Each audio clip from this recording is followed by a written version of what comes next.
हरे कृष्णा। तो आज बहुत ही विशेष तत्व के ऊपर हम चर्चा करने वाले हैं, वो है शिव तत्व। और शिव जी के बारे में कई भ्रांतियां भी हैं, क्योंकि बहुत ही अचिंत्य तत्व है शिव जी का। तो शिव जी जो है कई सारे कॉन्ट्रडिक्टरी कार्य करते हैं, लेकिन वो सारी कॉन्ट्रडिक्शंस बड़ी ब्यूटीफुली ब्लेंड हो जाती हैं शिव जी की पर्सनैलिटी में। तो जिस तरह से भगवान श्री कृष्ण बहुत ही अचिंत्य हैं, उसी प्रकार से शिव जी भी बहुत अचिंत्य हैं वास्तव में। एक समय नवयोगेंद्र महाराज आए जब श्री प्रभुपाद जी के पास, तो वो आए प्रभुपाद जी के पास कि श्री प्रभुपाद हम लोग जा रहे थे, भक्त लोग जा रहे थे, तो शिव जी का मंदिर था, मैंने वहाँ प्रणाम किया। तो भक्त ने बोला, अरे अरे हम तो कृष्ण के भक्त हैं, आप शिव जी को प्रणाम क्यों कर रहे हो? तो मुझको बड़ा अजीब लगा। तो क्या श्री प्रभुपाद, क्या हम शिव जी को प्रणाम नहीं कर सकते क्या?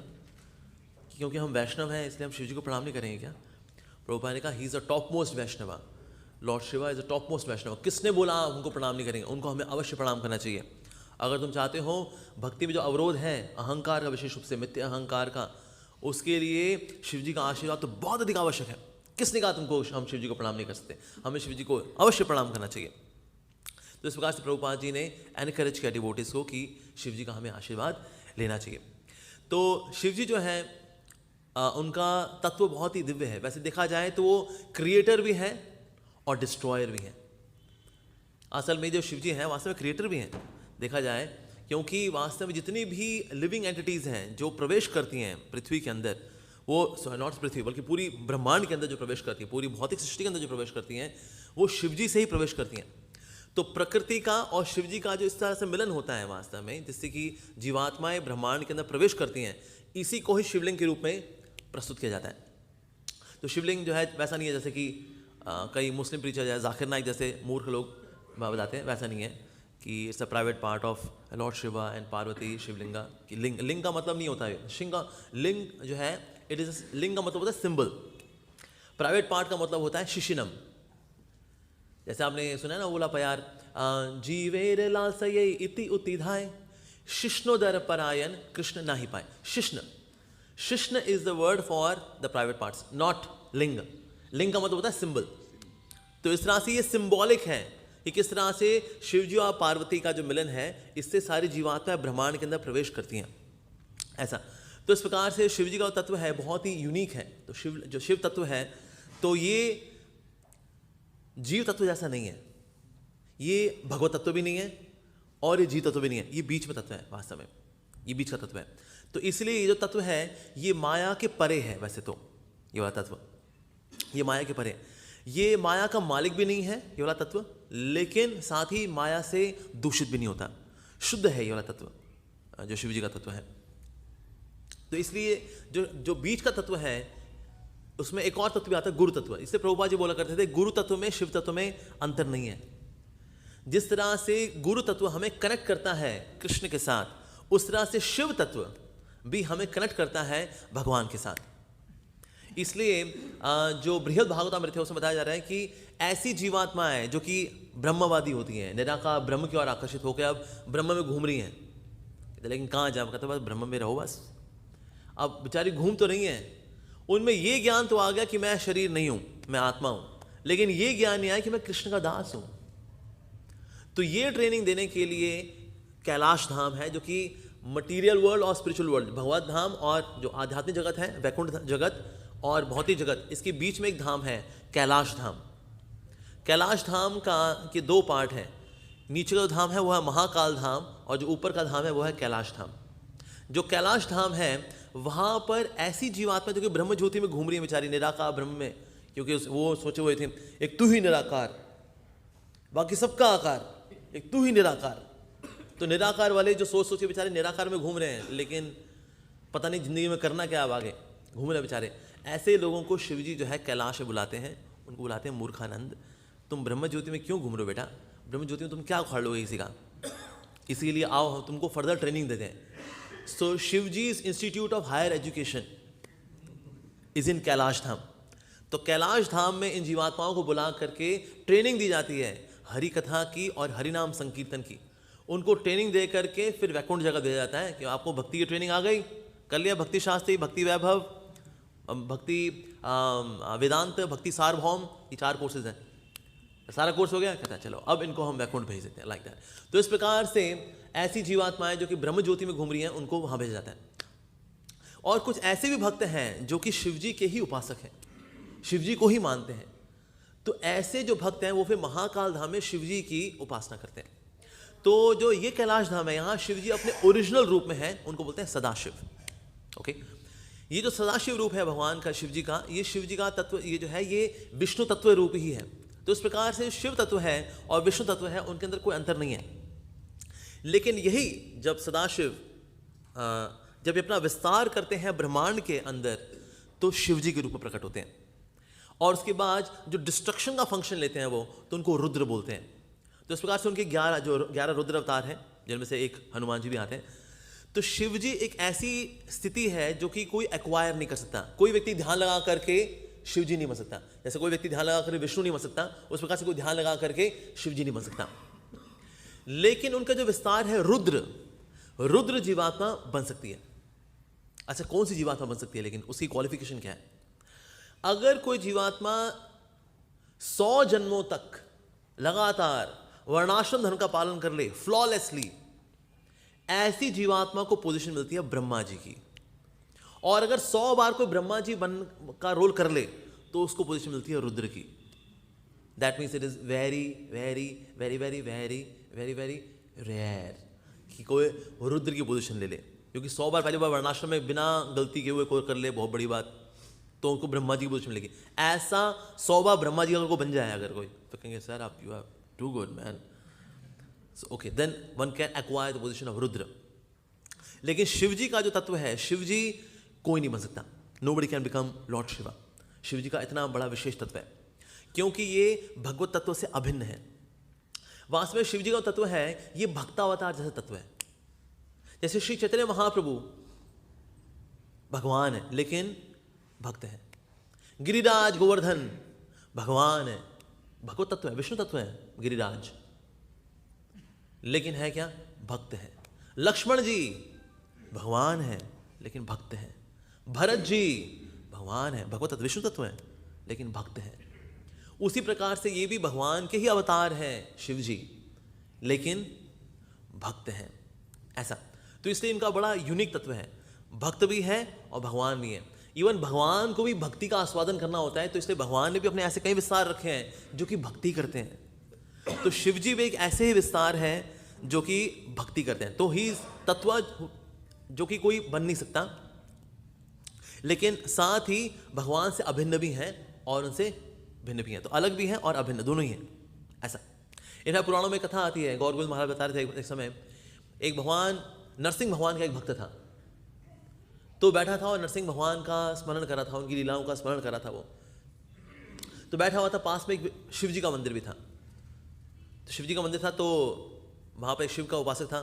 उसने कहा यहाँ, तो ये आया नरसिंह भगवान का भक्त आया, कहता सुन ये शिव जी हैं, इनकी जरा पूजा अर्चना कर ले जरा। कहता हाँ मैं बिल्कुल कर लूँगा, ठीक है। तो उन्होंने क्या किया, उनको जल अर्पित कर दिया, उनको प्रणाम कर दिया, शिव जी को प्रणाम किया, लगता है ऐसा किया। कहते तूने प्रणाम कर दिया ना, अब ये बोल कि जो शिव है वही मेरे आराध्य है, मेरे सब कुछ हैं, और बाकी जितने भी विष्णु अवतार हैं इसके सेवक हैं, ऐसा बोल। कहता लेकिन ऐसा है नहीं, ऐसा होता तो मैं बोल देता, लेकिन ऐसा है नहीं। तो ऐसा बोल रहा है कि नहीं बोल रहा? कहता नहीं मैं ऐसा, लेकिन मैं क्यों बोल दूंगा, शिव जी को खुशी नहीं होगी इससे, शिव जी को खुशी नहीं होगी इससे। कहता तू बोल रहा है कि मैं खड़ग निकाल के तेरा सारी अलग कर दूं। तो उसने खड़ग निकाली अपने। कहता भाई मैं गलत क्यों बोलूं भाई, शिव जी को बल्कि अच्छा लगता है कि वो is recognized as servant of the lord. फिर अब बस मेरी खड़ग निकल रही है, तेरा सर कटा। अभी उसने ऐसे किया हुआ था, शिवलिंग से नरसिंह भगवान प्रकट हुए और उस शिव जी के उपासक को मार दिया। लेकिन कहां से प्रकट हो रहे हैं अभी? शिवलिंग से। तो इस तरह से देखा जाए तो शिव जी जो है और भगवान विष्णु, उनका तत्व एक भी है और अलग अलग भी है, वननेस भी है और डिफरेंस भी है। डिफरेंस ज्यादा है, वननेस कम है, लेकिन है। तो इस प्रकार से भगवान का जो ये रूप है बहुत ही विशेष है। विश्वनाथ जी ठाकुर बता रहे हैं माधुरी कादम्बनी के अंदर कि भगवान के कुछ ऐसे विस्तार भी होते हैं जो माया को टच नहीं करते, लेकिन कुछ ऐसे विस्तार भी होने चाहिए जो कि माया को टच करते हैं, उससे दूषित नहीं होते हालांकि, लेकिन माया को टच करते हैं। तो विष्णु है, नारायण है, राम है, नरसिंह है इत्यादि हैं। ये वो विस्तार हैं जो कि माया को छूते नहीं है। अच्छा, तो माया को छूने वाला कोई अवतार भी है क्या भगवान का? हाँ, तो भगवान का एक विशेष अवतार है जो कि माया के संपर्क में आता है। माया से दूषित नहीं होता, लेकिन माया के संपर्क में आता है, और वो है शिव जी का तत्व। तो माया तत्व बेसिकली क्या है? दैट इज दुर्गा देवी, पार्वती, दुर्गा देवी उनकी अधिष्ठात्री है। She is living. जो मटीरियल नेचर है वो इनर्ट है, निर्जीव है, लेकिन अधिष्ठात्री देवी जो पार्वती है, दुर्गा है, सिंह वाहिनी है, वो तो लिविंग है। तो इसीलिए प्रकृति के संग में आते हैं शिव जी, लेकिन प्रकृति से दूषित नहीं होते। अपरेंटली आते हैं, उसके संग में आते हैं, लेकिन उससे दूषित नहीं होते, ऐसा।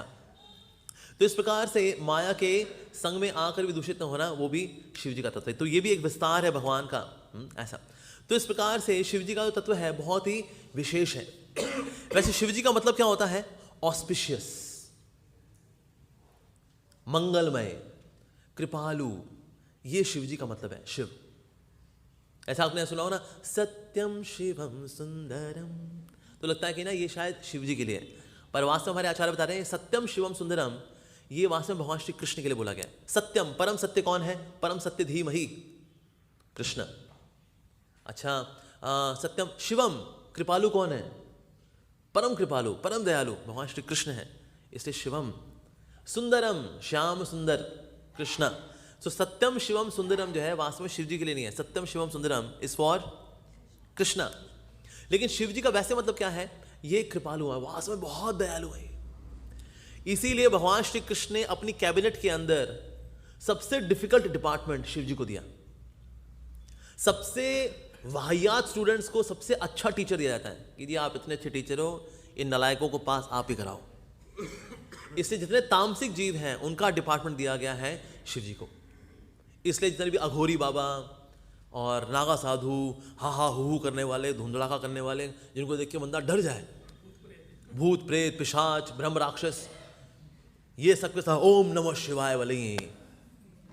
तो तामसिक जीवों का उद्धार करने का डिपार्टमेंट दिया गया है शिव जी को, क्योंकि शिव जी इतने पवित्र हैं, इतने प्योर हैं कि ये इनके प्रकारें जब ये शिव जी के संपर्क में आएंगे तो एक दिन हरि भक्ति की ओर आ जाएंगे, ऐसा।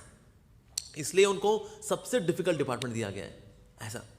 इसलिए ये जितने भूत प्रेत पिशाच इनका कल्याण होना है तो शिव जी की दया से होना है। अब हालांकि शिव जी ने विषपान किया था, हलाहल विष, ले उनके अनुयायी भांग पीते हैं। उनसे पूछो शिव जी ने कब भांग पी भाई? उन्होंने कब चिल्लम पिया? तो तुम चिल्लम लगा रहे हो। ले उनके अनुयायी ऐसा करते हैं, दारू भी पियेंगे, भांग भी पियेंगे, सब काम करेंगे, लेकिन शिव जी ने ये सब इसका पान नहीं किया।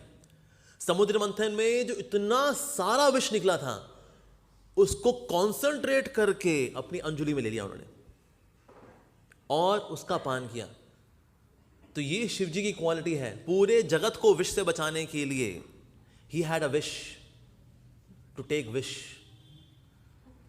अमृत बाकियों के लिए, विष शिव जी ने लिया। ये गुरु करते हैं, गुरु शिष्य के जीवन में अमृत भर देते हैं, उसके जीवन का सारा विष ले लेते हैं, ऐसा करते हैं। तो इसीलिए जो शिव जी हैं वो भगवान के भक्त हैं और गुरु तत्व कार्य करते हैं, विष ले लेते हैं, अमृत को कभी क्लेम नहीं करते कि सर मैंने वो विष पिया था ना, कुछ अमृत मेरे को मिलेगा ना। तो सबके जीवन में अमृत भरने वाले, खुद शिव विष का पान करने वाले वो है शिव जी, ऐसा।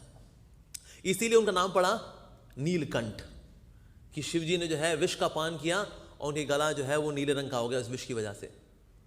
पर हमारे आचार्य कह रहे हैं कि ये तो एक्सटर्नल रीजन है। हलाहल विष की कोई औकात नहीं है कि शिव जी के गले को नीला कर दे अपने रंग से। हम लोग खाएं अगर हलाल तो हम नीले हो जाएंगे, कहते ये शरीर का नीला बढ़ेगा। तो क्या होगा सर, 1 मिलीग्राम इनको हमने हलाहल विष पराठे में मिला के खिलाया था, ओह तब भी नीले हो गए, ओहो हो। लेकिन शिव जी के साथ ऐसा नहीं है।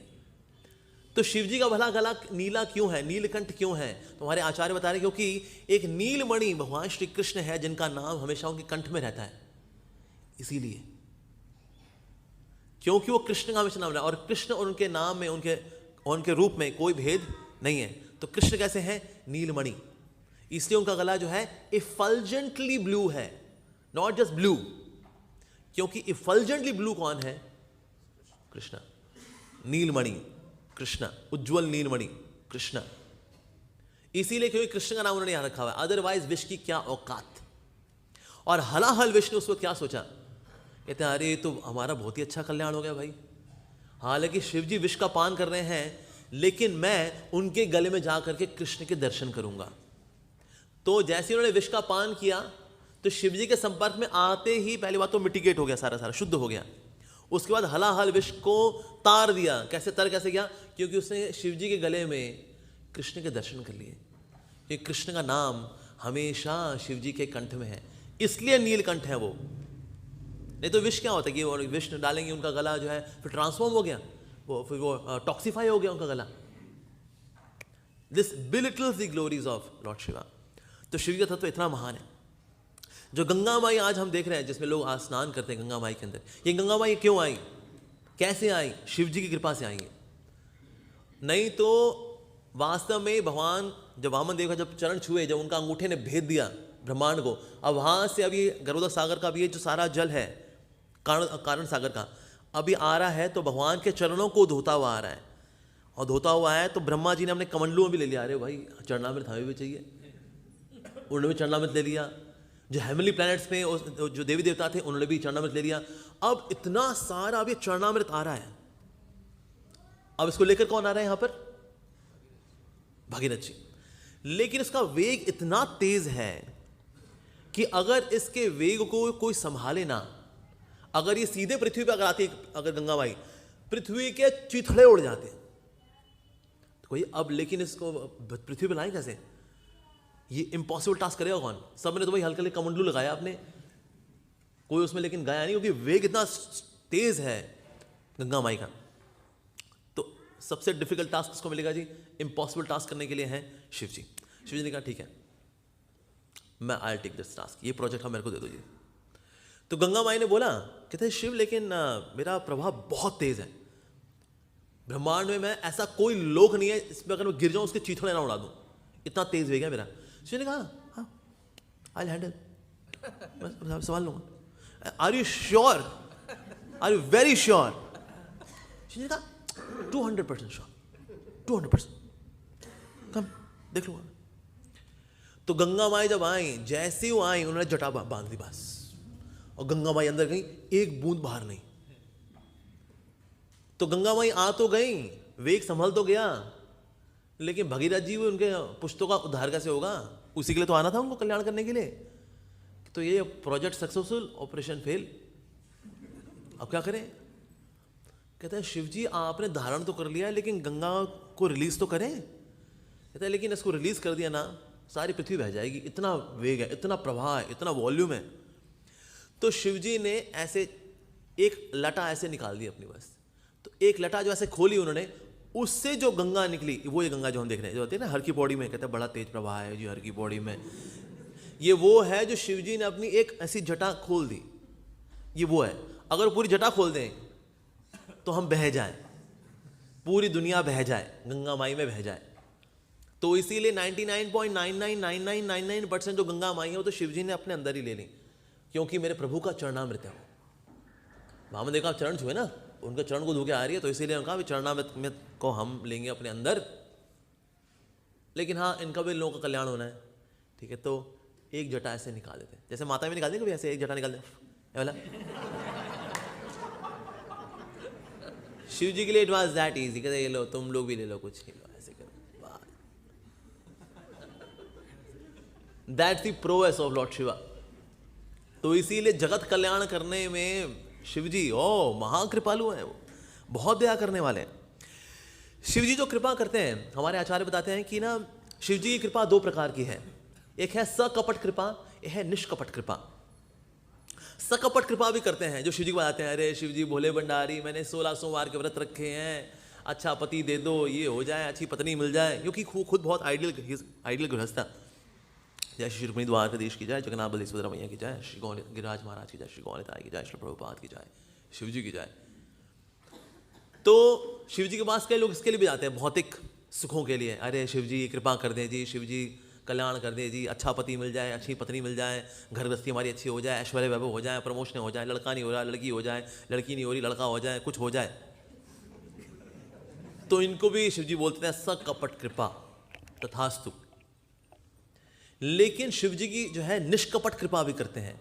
निष्कपट कृपा उनके ऊपर करते हैं जो कि शिव जी के पास जाते हैं शुद्ध भक्ति मांगने के लिए, और यह कृपा देने में उनको ज्यादा अच्छा लगता है। इसीलिए जो भक्त हैं वो कभी मटीरियल ऑपुलेंस नहीं मांगते। श्रीमद् भागवतम के अंदर आ रहा है, ये बात पूछ रहे हैं परीक्षित महाराज पूछ रहे हैं सुखदेव गोस्वामी से कि हम देखते हैं कि ना शिव जी के भक्त भौतिक ऐश्वर्य बहुत होता है इन लोगों के पास, शिव जी के भक्तों के पास, लेकिन जो हरि के भक्त हैं ये भिखमंगे होते हैं, इनका पास कुछ होता ही नहीं है पास। ऐसा क्यों है? ये कृष्ण के भक्त जो है हमेशा भिक्षु की होते हैं, पैसा वैसा इनके पास ज़्यादा होता नहीं इनके पास, लेकिन शिव जी के भक्त के पास बड़ा ऐश्वर्य होता है। तो वहाँ पर सुखदेव गोस्वामी यही बता रहे हैं, वहाँ पर ये बता रहे हैं कि वास्तव में शिव जी के भक्तों के पास शिव जी उनको जो देते हैं वो है भौतिक ऐश्वर्य, लेकिन जो कृष्ण के भक्त हैं उनके पास होते हैं आध्यात्मिक ऐश्वर्य, इंक्लूडिंग लॉर्ड शिवा। शिव जी के खुद के पास वो वैसे लोगों को कहीं बंगले भंगले दे रहे हैं, सब दे रहे हैं उनको। अच्छा, उनके खुद के पास क्या है? Not even 1 BHK studio apartment, क्योंकि वो खुद हरि के भक्त हैं।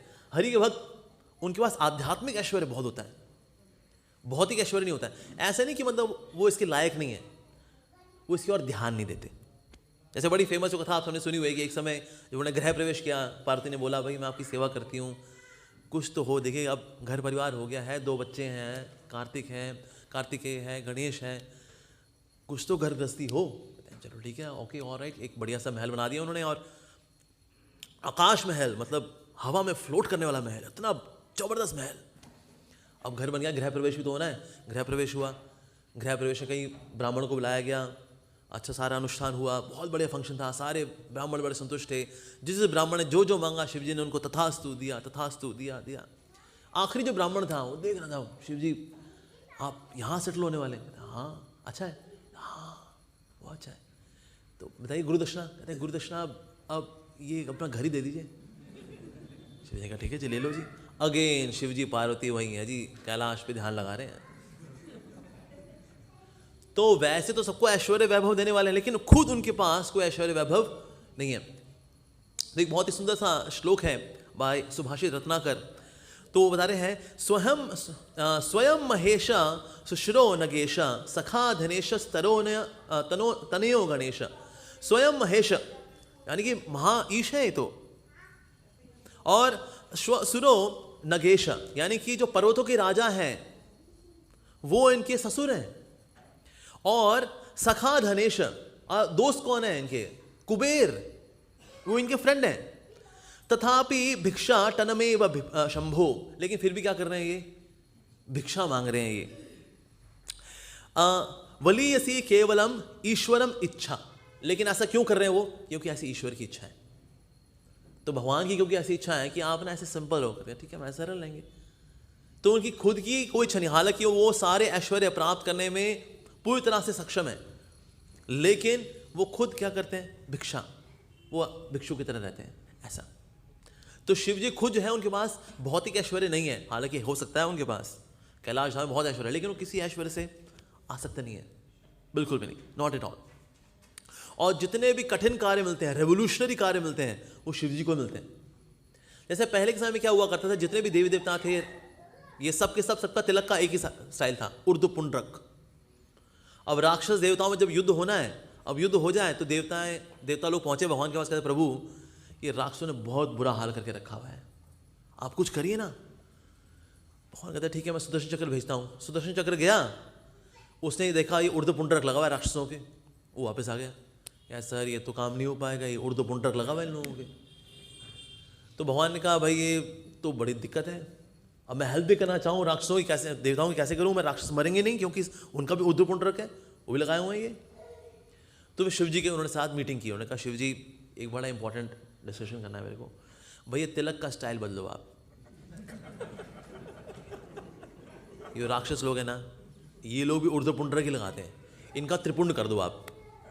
ठीक है जी कर देंगे। तो उससे पहले शिव जी भी उर्दू पुंड्रक लगाया करते थे, कहते आप लेकिन क्योंकि HOD इनका मैं ही हूँ तामसिक लोगों का, तो इसीलिए मेरे को फिर वही करना पड़ेगा। लेकिन ठीक है आपकी अब सेवा के लिए अब सारे डिफिकल्ट सेवाएं तो इन्हीं को मिलनी है। तो फिर इन्होंने फिर सारे राक्षसों को बुलाया, कहते हैं देखो ये जो उर्दू पुंड्रक है इससे हमारी शक्ति कम होती है, बल्कि अगर राक्षसों को अपनी शक्ति डबल करनी है तो उसके लिए एक बहुत ही विशेष तिलक है जो कि मैं सिद्ध करके वो तिलक मैंने डिज़ाइन किया है, और वो है त्रिपुंड, ये वाला। अच्छा भाई, शिव जी ने भाई नया तिलक का डिज़ाइन निकाला है। फिर सब ने जो है अपना लिया और फिर ऐसे सब हो गए इस तरह से। कहते बस अब ये होकर के अब आप जाओ, अब आपका विजयी हो गया आप लोग। वो गए, लड़ रहे थे, तो काफ़ी समय युद्ध चल रहा था। तो उसके बाद फिर सब देवी देवता फिर गए प्रभु अब तिलक का स्टाइल बदल चुका है, अब कुछ कर दिया। कहता है ठीक है। अब सुदर्शन गया, सुदर्शन देखता है ओके ऊर्ध्वपुंड रख, ओके किनारे, त्रिपुंड खचाक। तो त्रिपुंड वाले सब भगवान कृष्ण के सुदर्शन चक्र से उनका उद्धार हो गया। तो इस प्रकार से तिलक का स्टाइल बदलना हो कौन करेगा? शिव जी करेंगे जी। तो ऊर्ध्व पुंडरक से त्रिपुंड जो है ये शिव जी ने शुरू किया। इसी प्रकार से पद्म पुराण के अंदर आता है किस प्रकार से मायावादम असत शास्त्रम प्रछन्नम बौद्धम उच्चते। किस प्रकार से असत शास्त्र जो लेकर के आए, वो कौन लेकर के आए? शिव जी के ही अवतार आदि शंकराचार्य। क्यों लेकर के आए? ऐसे लोग जो कि भगवान के रूप से ईर्ष्या करने वाले हैं, इनको भक्तों के समाज से अलग करना है, तो आदि शंकराचार्य के रूप में आए, अद्वैतवाद लेकर के। अद्वैत, दो नहीं एक, सब कुछ एक ही है। ईश्वर जीव एक, जीव और जीव एक, जीव और प्रकृति एक, प्रकृति और ईश्वर एक, एक एक, एवरीथिंग इज एक, अद्वैतवाद। लेकिन अद्वैतवाद के साथ ट्रेजेडी क्या है? अद्वैतवाद के जितने भी फॉलोअर्स हैं ये अपने आप में द्वैत हैं इन अंडरस्टैंडिंग ऑफ अद्वैत।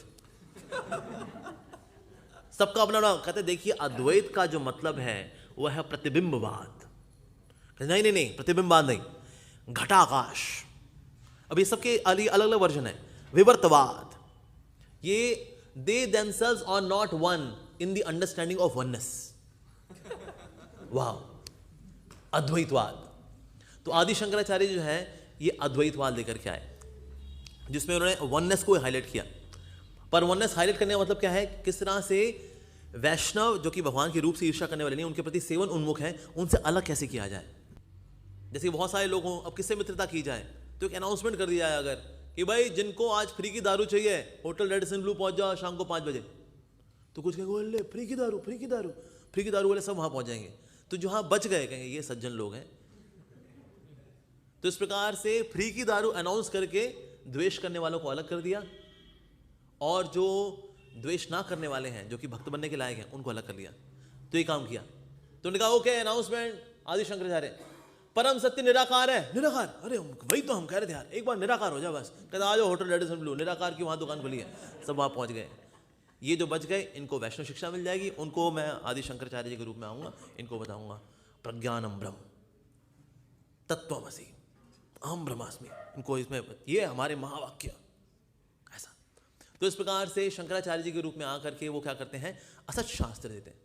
और ये जब टास्क उनको दिया गया था, बहुत दुखी थे वो आए पार्वती के पास, कहते इससे पहले उन्होंने हलाहल विष का प्रोजेक्ट दिया, वो फिर भी आसान था, वह हलाहल विष पीना। लेकिन अब मेरी आंखों में आंसू आ गए हैं, क्योंकि ना बहुत ही कठिन कार्य दे दिया है मुझे। मेरे प्रभु के खिलाफ जाके प्रचार प्रसार करना है, कि उनका रूप ना इट्स जस्ट माया, माया।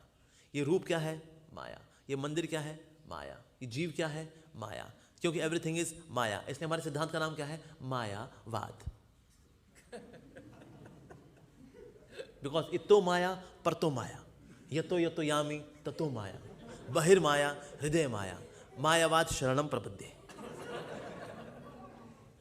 इसीलिए इनका जो सिद्धांत है दैट इज मायावाद सिद्धांत, क्योंकि सब जगह माया माया माया माया। ईश्वर में क्या देखते हैं? माया। निराकार ब्रह्म जब सत्वगुण से दूषित हो गया तो फिर ये राम, नरसिंह, वामन इत्यादि बन गए जी। जब उसमें अविद्या और मिल गई तो जीव बन गया। तो जीव से जब अविद्या निकल जाएगी तो वो ईश्वर बन जाएगा, तो ईश्वर से माया और निकल जाएगी तो निराकार ब्रह्म बन जाएगा। ये एकदम भंग सिद्धांत। मैं अभी अद्वैतवाद के और उसमें डिटेल में जाऊंगा, नहीं तो सारा लेक्चर कहीं और हो जाएगा। लेकिन इस प्रकार से ये वाला सिद्धांत दिया। लेकिन उन्हीं की जीवनी में एक बड़ा सुंदर व्याख्यान आता है आदि शंकराचार्य जी के, कि उनकी माताश्री जब बहुत बीमार थी तो किसी ने इन्फॉर्म किया भाई आदि शंकराचार्य आपकी माताश्री बहुत बीमार है, तो आप जाके आप अपनी माता से मिल लीजिए।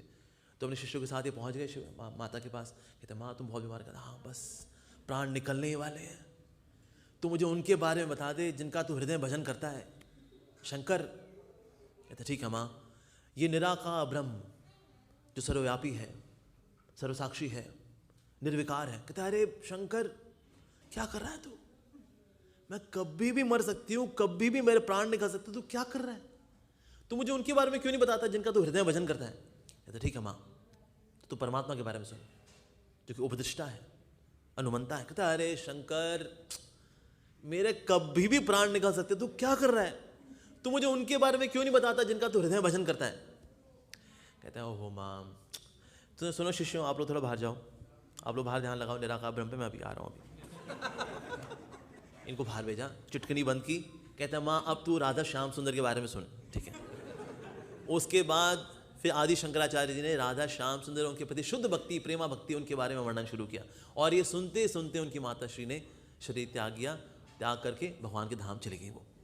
तो हृदय से तो आदि शंकराचार्य जी वैष्णव थे, भक्त थे भगवान के, लेकिन बाहर जो भगवान के रूप से द्वेष करने वाले हैं, ईर्ष्या करने वाले हैं, निराकार में घुसने वाले हैं, भगवान की सेवा के प्रति उन्मुख नहीं है, उनको अलग करने के लिए एक ये सिद्धांत देकर के आए अद्वैतवाद का, निराकारवाद का, कि निराकार ब्रह्म में किस प्रकार से एक होना है, विलीन होना है, मर्ज होना है, ये लेकर के आए। हालांकि आत्मा के बारे में खुद बता रहे गीता के अंदर भगवान कि आत्मा अव्ययम है, वो कभी घुलनशील नहीं है, कभी निराकार ब्रह्म में एक नहीं होगी वो, लेकिन ऐसा विचार लेकर के आए। जैसे अपनी जो उनका शारीरिक भाष्य है शंकराचार्य जी का, उसके इंट्रोडक्शन में वो प्रार्थना कर रहे हैं कि मैं अभी शारीरिक भाष्य लिखने जा रहा हूं वेदांत सूत्र के ऊपर, और मैं अपने गुरुदेव से प्रार्थना कर रहा हूं, और मेरे गुरुदेव निराकार ब्रह्म से प्रकट हुए, मुझको आशीर्वाद दिया और वापस निराकार ब्रह्म में चले गए।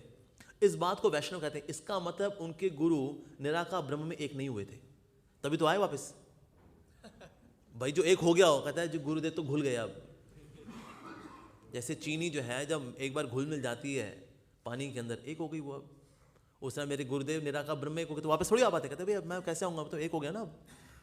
लेकिन वो वापस क्यों आ पाए, यानी कि निराकार ब्रह्म में एक नहीं होते, तभी तो आशीर्वाद देने के लिए आ पाए।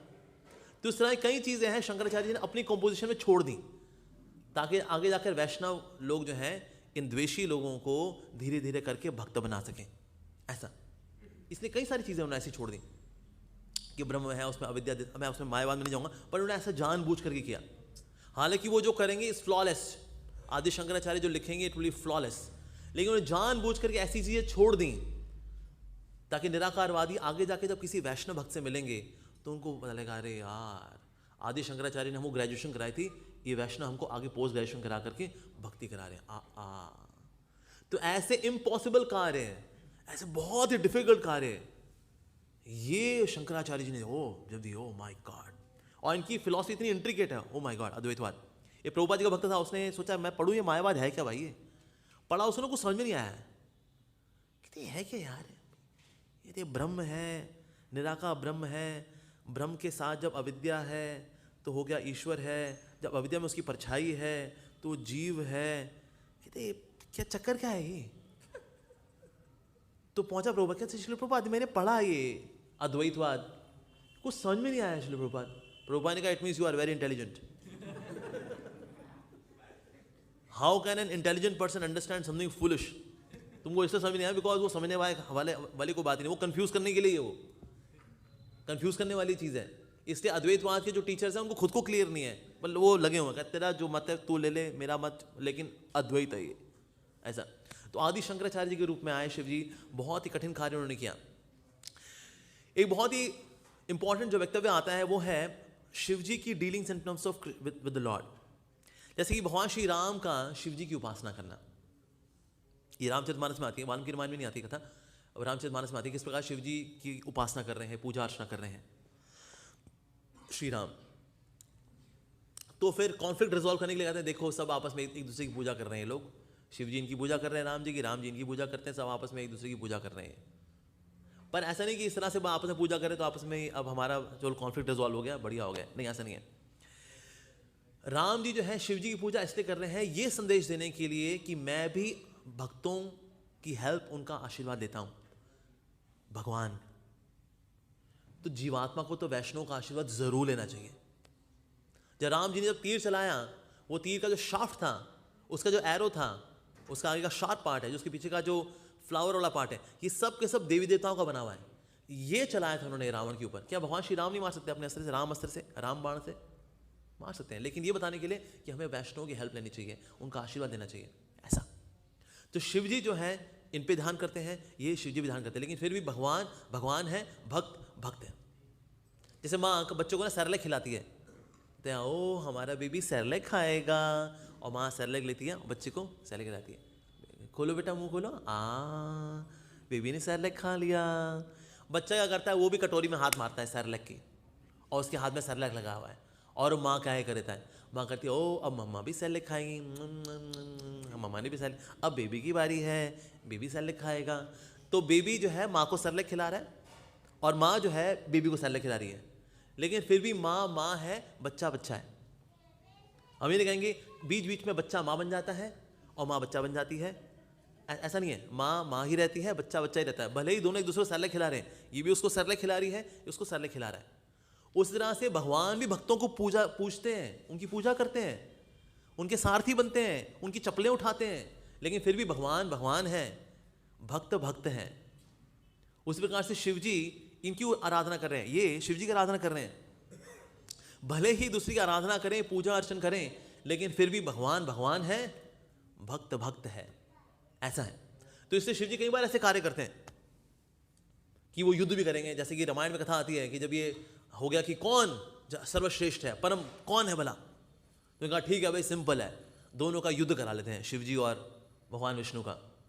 बुलाओ जी विश्वकर्मा जी को, विश्वकर्मा जी सेम डिजाइन के 2 धनुष बनाए जाए, सेम डिजाइन के 2 धनुष बनाए गए, एक धनुष दे दिया गया विष्णु को, एक दे दिया गया शिव जी को। चलो जी on a mark get set go, round 1 ठक। पहले राउंड में जो है विष्णु ने शिव जी के सारे तीर काट दिए। उसके बाद जो नारायण अस्त्र है वो शिव जी के पास है, और शिव जी आगे चल रहे हैं, पीछे पीछे नारायण अस्त्र है। शिव जी जानबूझ के उन स्थानों पे गए जिन स्थानों पे लोग मानते थे शिव जी परम भगवान है। कोई अरे शिव जी, उनके पीछे नारायण अस्त्र, अरे ये क्या। जब ये हो गया उन्होंने कहा हाँ भाई सारे भ्रमण हो गए, सब जगह कवर हो गई। उसका शिव जी ने क्या किया, नारायण अस्त्र को प्रणाम कर दिया और चला गया। जो नारायण अस्त्र वो वहां से डिसअपीयर हो गया। लेकिन शिव जी अपना धनुष छोड़ के भागे थे, तो शिव जी ने अपना धनुष छोड़ा, वो कहाँ गिरा, मिथिला में। वो जो बड़ा सारा शिव जी का धनुष था, इसको 300 क्षत्रियों ने उठाया था, एक करके बड़ी मुश्किल से। जो पूजनशाला थी जनक महाराज की, वहां रखा गया इसको। वहां रोज पूजा अर्चना होती थी कि ये किसका धनुष है भाई, ये शिव जी का धनुष है। और इस बात का प्रतीक है कि शिव जी अपने इष्ट को, विष्णु को, नारायण को अपना सब कुछ मानते हैं, ऐसा। ये धनुष था जो कि सीता मैया लेकर के जा रही थी और फूल पत्ते तोड़ रही थी, जिसको देख के जनक महाराज घूम गए, कहते अरे भाई ये हम क्या देख रहे हैं भाई, जिसको 300 क्षत्रिय उठाते हैं, उसके बाद वो आयोडेक्स मिलते हैं सबके सब, उसको उठाई हुई है सीता और वहां से फूल पत्ते तोड़ रही है। कहते क्या है, छोटी सी बालिका है और ऐसे डंडी छोड़ लेके गए और पत्ते पत्ते तोड़ रही है शिव जी के धनुष से वो। तो फिर सब बोले देखिए तो अब साक्षात लक्ष्मी का स्वरूप ही है। कहते लक्ष्मी का स्वरूप है, फिर शादी किससे होगी इसकी, कहते नारायण से होगी। अपना कहते नारायण को कैसे लेके आएंगे, कहते सिंपल बात है, ये शिव जी का धनुष है, 2 ही लोग उठा सकते हैं, या तो शिव जी खुद, दूसरे नारायण, और तो कोई उठा नहीं पाएगा। शिव जी आएंगे नहीं, वो जानते हैं भाई ये लक्ष्मी है, और क्योंकि लक्ष्मी को तो अपनी माता मानते हैं वो, तो फिर नारायण खुद ही आएंगे फिर। तो आप ये रख दो, आप ये स्वयंवर रख दो जी, जो आके धनुष को उठा दे, इस पर प्रत्यंचा चढ़ा दे, बस वही है। तो रावण शिव जी के भक्त वो भी आ गए थे, कई सारे आए, सबने लगाए, सबने कपड़े गंदे किए, आगे से गीले पीछे से पीले हुए। तो रावण आया, वाह तुम्हारे अंदर रीढ़ की हड्डी है जो तुम उठाओगे, हैं बिना नैपी पहन के आते हो, उठाते हो इसको, भप तुम्हारी, ये शिव भक्त रावण उठाएगा, रावण। तो उसने प्रणाम किया और उठाया। जैसे उठाने लगा तो उसने उंगलियां अभी नीचे रख दी थी, उसने अपनी उंगलियां जब नीचे रख दी थी तो शिव जी ने कैलाश में देखा, कहते ये धनुष मैंने जो गिराया था ना, ये मैंने अपने प्रभु के लिए गिराया था, ये कहां से आ गया, ये कौन सा कैरेक्टर है बीच में स्क्रिप्ट में आ गए। तो शिव जी जो है अपने धनुष के अंदर प्रवेश कर गए और धनुष को इतना भारी कर दिया कि उसकी उंगलियां नीचे दब गई। शिव जी जितने भी राजा थे वो कर दे, ले भाई हमने उठाया, तू उनसे उठा लिया भाई। तो शिव जी ने हल्का सा रिलीज कर दिया, तो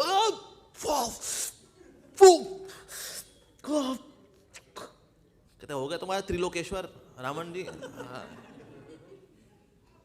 इसके बाद श्री राम आए और उन्होंने बड़े आसानी से उसको उठाकर प्रत्यंचा चढ़ाते हुए उसको तोड़ दिया। अब शिवजी इस वक्त इतने खुश हुए थे, he became so happy, very very happy, कि भाई ये शिव जी मेरा धनुष तोड़ा, मेरे प्रभु ने तोड़ा। वास्तव में इसका मतलब ये है, शिव जी जो है क्या करते हैं, संकर्षण पे ध्यान लगाते हैं। 11वें वर्ष में he is meditating on Sankarshana. Sankarshana is the destroyer of false ego.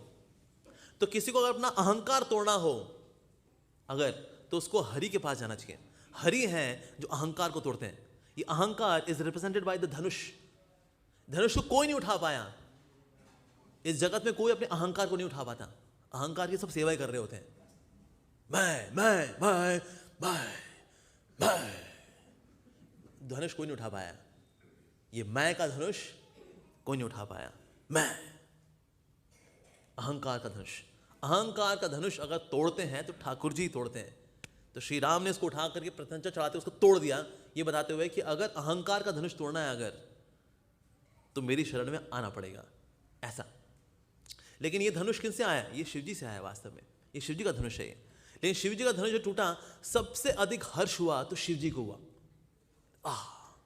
पहले तो मैं सिर्फ गिराया था ये बताने के लिए, धनुष मेरा जो गिरा था ये बताने के लिए मेरे आराध्य मेरे प्रभु। दूसरा मेरे प्रभु ने उसको तोड़ दिया और वो कारण बना जिससे कि उनका सीता में विवाह होगा। अरे अब तो सबसे ज्यादा हर्षित थे शिव जी। ये बहुत बढ़िया हो गया, बहुत बढ़िया हो गया जी।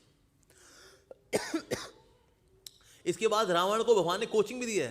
रावण ने क्या किया था, भगवान को उन्होंने ये भी एक वचन दिया था रावण ने शिव जी से कि अगर मैं कभी भी आपको बुलाऊं आप आना। शिव जी ने कहा ठीक है जी, जरूर आएंगे। तो उनको रुद्र वीणा दी थी, रुद्र वीणा जब भी बजाएंगे रावण तो शिव जी आएंगे। तो आए भी। उन्होंने कहा देखिए ये कुंभकर्ण वगैरह सबको मार मोड़ दिया है, ये पता नहीं वानर सेना कैसे जीत रही है, अब आप मेरी साइड से लड़ लो, अब आप, मैं चाहता हूं आप मेरी मदद करो। तो शिव जी ने कहा देखो तुम चाहते हो तुम्हारी मदद करो? कहते हाँ। तो मेरी मदद है एक सुझाव के रूप में, सीता मैया को राम जी को वापस कर दो। अच्छा हाँ बात तो सही है वैसे। नहीं, सीता मैया को मैं सीता को वापस करूं? नेवर। तो शिव जी ने कहा तो तुम्हारा मरना निश्चित है। तो क्या आप लड़ेंगे नहीं क्या? आप राम जी से लड़ेंगे नहीं क्या? आप जाकर लड़ो ना, हरा दो ना राम जी को आप। शिव जी ने कहा देखो लड़ तो लूंगा ना, मरूंगा मैं ही, वो प्रभु है भाई। हालांकि वो भी नहीं मरेंगे, शिव जी भी जो है वो अजन्मे हैं, अविनाशी हैं। कहते नहीं। रावण ने कहा मैं सीता को कभी राम जी को वापस नहीं करूंगा। तो शिव जी ने कहा तो तुम्हारा मरना निश्चित है, हरे कृष्णा, ये बोल के चले गए शिव जी। तो जितने भी शिव जी के उपासक भी हैं ऐसे, वो शिव जी से ही मांग रहे होते हैं, उटपटांग चीजें ही मांग रहे होते हैं। शिव जी उनको चाहते भी हैं। सो दैट मीन्स जो शिव जी है उनका तत्व यही है। तो शिव जी बार बार अपने आप को ये दिखा रहे होते हैं कि किस तरह से he is always subordinate to Krishna. जैसे कि एक ब्रह्मांड पुराण के अंदर एक बहुत अच्छी कथा आती है, ये बैक टू गॉड मैगजीन में पब्लिश हुई थी, कि किस प्रकार से एक भस्मा विलोचन नाम का एक राक्षस था, उसके साथ शिव जी का युद्ध हुआ। और शिव जी के साथ जब उसका युद्ध हो रहा है तो उस वक्त क्या हुआ, अब शिव जी का उस वक्त कोई अस्त्र शस्त्र है नहीं, तो ध्यान लगाने वाले तो योगी है। तो अब ये खड़ा है, अब ये भारी हो रहा है शिव जी के ऊपर। तो शिव जी ने उस वक्त जो है बिल्कुल वैसे खड़े होकर प्रार्थना की जैसे भक्त लोग मंगल आती हैं प्रार्थना करते हैं ठाकुर जी के आगे। शुरू हो गए वो। उस वक्त स्वयं वहां कृष्ण प्रकट हुए। कृष्ण भगवान श्री कृष्ण ने अपने सुदर्शन चक्र से विस्तार किया त्रिशूल का, और वो दिया शिव जी को, और खुद अपना विस्तार किया नंदी के रूप में। नंदी जो है भगवान श्री कृष्ण का विस्तार है। कोई सोच सकता है ना भाई शिव जी ने भाई ये नंदी क्यों चुना, कोई और बढ़िया सा वाहन चुन लेते, कोई बढ़िया सा। भाई उनकी वाइफ का वाहन देखो शेर, ये चुन लेते पैंथर, लेपर्ड, वुल्फ, गोरिल्ला। लेकिन भगवान श्री कृष्ण ने विस्तार किया नंदी के रूप में। तो नंदी जो है वो इनके वाहन, लेकिन है कौन? कृष्ण। त्रिशूल कौन है? सुदर्शन चक्र का विस्तार है। इसे सुदर्शन रखते हैं, जो सुदर्शन चक्र है वो त्रिशूल के रूप में उनके साथ। तो हमेशा वो याद रखते हैं ये मेरे प्रभु ने मुझे गिफ्ट किया ये त्रिशूल, ये नंदी और कोई नहीं है, ये प्रभु का ही विस्तार है जो यहाँ पर है। तो इस प्रकार से हमेशा ऐसी लीला करते हैं जिससे कि पता लगता है कि किस प्रकार से कृष्ण उनके इष्ट हैं और ये उनके प्रेम भक्त हैं वास्तव में। जैसे भागवत में जो भस्मा बाणासुरी कथा भी आती है, उसमें सुदीक्षण नाम का एक कैरेक्टर है जो काशीराज का पुत्र है, और काशीराज को मार दिया भगवान ने। और उसके बाद उसने सुदीक्षण ने कि मैं शिवजी से प्रार्थना करके एक ऐसा मैं ब्रह्म राक्षस पैदा करूंगा कि जिसने भी मेरे पिताजी को मारा है ना उसको जाके मार देगा वो। तो शिवजी से प्रार्थना की, कहता आप मुझे ऐसा राक्षस दे दो कि वो जाए, ब्रह्म राक्षस वो जाए और उस व्यक्ति को मार दे जिसने मेरे पिताजी को मारा है। तो शिवजी कहते हैं ओके तथास्तु, विद कंडीशन, लेकिन उस व्यक्ति को नहीं मारेगा जिसने कभी ब्राह्मणों की सेवा की हुई है। जो ब्राह्मणों को मानता है उसको नहीं मारेगा। और हम जानते हैं भगवान श्री कृष्ण क्या है, नमो ब्राह्मण देवाय गुरु ब्राह्मणताय च। तो ये भाई साहब गए ब्रह्म राक्षस, लेकिन जब ये वहां पर गए तो शिवजी तो भगवान को तो कुछ करेंगे नहीं, क्या कर सकते हैं, बल्कि सुदर्शन ने क्या किया, इसको भगा दिया। तो इसके साथ, इस ब्रह्म राक्षस के साथ एक कंडीशन ये भी थी कि अगर ये अपने प्रोजेक्ट में असफल नहीं हुआ तो जिसने इसको प्रोजेक्ट के लिए भेजा था ये उसको मार देगा। तो गए तो थे भाई साहब भगवान के, और भगवान को मारने के लिए तो पहली बात तो भगवान ब्राह्मणों की सेवा करते हैं तो इसे नहीं मार सकता, दूसरा प्रभु को वैसे कोई नहीं मार सकता। सुदर्शन ने वैसे इसको भगा दिया। तो भाई वापस आया, कहता है सुदर्शन मैं अब प्रोजेक्ट में फेल हुआ हूं, इसका मतलब मैं तुमको ही खाऊंगा अब। सुदर्शन गया, सबको पता लग गया लो जी। जब ज्वर की बात भी आए तो इसने तो शिव ज्वर भी हुआ, लेकिन शिव ज्वर को मिटिगेट किसने किया, विष्णु ज्वर ने। 10th कैंटो में जो कथा आती है। तो इस प्रकार से कई ऐसी लीलाएं करते हैं महादेव जी जहां ये बताते कि ना मैं तो प्रभु का दास हूं, और जहां पर भी सेवा करेंगे he will act like a gatekeeper. जैसे Chakleshwar Mahadev as a gatekeeper, as Bhuteshwar Mahadev in Mathura, Kundeshwar Mahadev Radha Kund में। हम जहां भी देखते हैं Shivji is there always as a gatekeeper, as Chakleshwar Mahadev, Bhuteshwar Mahadev, Kamavan में कामेश्वर महादेव, वृंदावन में गोपेश्वर महादेव। इनफैक्ट हमारे आचार्य कहते हैं कि शिवजी का जो ओरिजिनल फॉर्म है दैट इज गोपेश्वर महादेव। अच्छा, गोपेश्वर की उन्होंने लीला कैसे की है, बड़ी सुंदर लीला है शिवजी की। उनकी बड़ी इच्छा थी कि भाई हम भी रासलीला में भाग लें, लेकिन रासलीला में तो पुरुष तो एक ही है, भगवान श्री कृष्ण, तो इसीलिए गोपी रूप लेना पड़ेगा। तो इसीलिए उन्होंने यमुना माई से प्रार्थना की, कुछ जगह लिखा है उन्होंने योग माई से प्रार्थना की, तो उनका ये गोपी स्वरूप उनको प्राप्त हो गया। उनको थोड़ी ट्रेनिंग भी दी गई, कैसे स्टेप किया था, 1 2 3 3 1 1 1 2 1 2 3 3 1 1 1 2, थोड़ी ट्रेनिंग देकर के भेजा ऐसे डांस करना है। तो ये भी रासलीला में आ गए, डांस कर रहे हैं। तो जितनी गोपियां डांस कर रही हैं, तो डांस करते करते जो है वैसे तो कृष्ण के साथ रहती हैं, जितनी भी 100 बिलियन 100 बिलियन गोपीज हैं, एक्चुअली 100 करोड़ गोपियां हैं, सॉरी 100 ग्रुप्स थे और हर एक ग्रुप में 100 करोड़ गोपी थी। सो 10,000 करोड़ गोपियां हैं बेसिकली। 10,000 करोड़ गोपियों के साथ 10,000 करोड़ कृष्ण के रूप हैं जो नृत्य कर रहे हैं। तो उनमें अब एक और गोपी भी आ गई, गोपेश्वर महादेव, तो वो भी नृत्य कर रहे हैं। तो हर गोपी के साथ कृष्ण है, नृत्य कर रहे हैं, वेरी गुड, डांस कर रहे हैं। लेकिन डांस करते करते देखा ये लंबी चौड़ी गोपी कैसे आई है बीच में। कहते इतनी चौड़ी गोपी तो हमने कभी देखी नहीं, इतनी लंबी चौड़ी गोपी कैसे आ गई। कहते कौन है।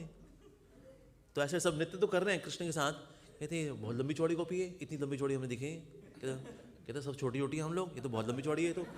तो सब नृत्य तो कर रही है लेकिन डाउट कर रही है ये कौन आ गया बीच में। ये कहते एक रुक जाए, ये ना ये घुसपैठिया है कोई ना कोई। तो सारी गोपियां जो हैं उन पे टूट पड़ी, उनको पीटना शुरू कर दिया। तू कहां से आई है, तू इतनी लंबी चौड़ी गोपी कभी होती नहीं है, कोई गोपी जिम गई आज तक, तू इतनी लंबी चौड़ी, तू कैसे आई, कहां से आई तू। सब पकड़ लिया उनको। तो कृष्ण ने उनको रुकाया, रुक रुक रुक रुक रुक रुक रुक भाई, ये मेरे शुद्ध भक्त हैं शिवजी। कहते ये शिवजी, तो उन्होंने देखा हाँ पूरा, कहते अरे तो शिवारे शिवजी, और सबने प्रणाम प्रणाम किया। पर शिवजी बड़े खुश थे कि मेरे को प्रभु के दर्शन भी हो गए, साथ में गोपियों का आशीर्वाद भी मिल गया मेरे को। तो इस प्रकार से उनका नाम है गोपेश्वर महादेव। तो कुछ लोग इसका मीनिंग मानते हैं गोपियों के ईश्वर महादेव। क्यों? क्योंकि गोपियां जो है महादेव से प्रार्थना करती हैं कि हमको कृष्ण जो है पति के रूप में प्राप्त हो। लेकिन गोपेश्वर महादेव का ये मतलब है गोपियां जिनकी ईश्वर हैं, जो गोपियों का आशीर्वाद देने के लिए आए थे रास मंडल में, रास लीला में, ऐसे हैं गोपेश्वर महादेव। तो इसलिए जो गोपेश्वर महादेव हैं उसका वो गोपियों को बहुत प्रिय हैं। ये गोपियां जो है इनसे प्रार्थना करती हैं जिस प्रकार से पार्वती को आप प्राप्त हो उस तरह से कृष्ण हमको प्राप्त हो जाए। अगर कोई कात्यायनी व्रत रखती हैं इसलिए रखते हैं कि ना हमको कृष्ण प्राप्त हो जाए। तो इस प्रकार से जो है Gopeshwar Mahadev is the original form. In fact जितने भी रूप हैं उनकी ओरिजिनल फॉर्म वृंदावन में ही है। जैसे नारद मुनि की ओरिजिनल फॉर्म शिवास ठाकुर है, शिवास ठाकुर का विस्तार है नारद मुनि।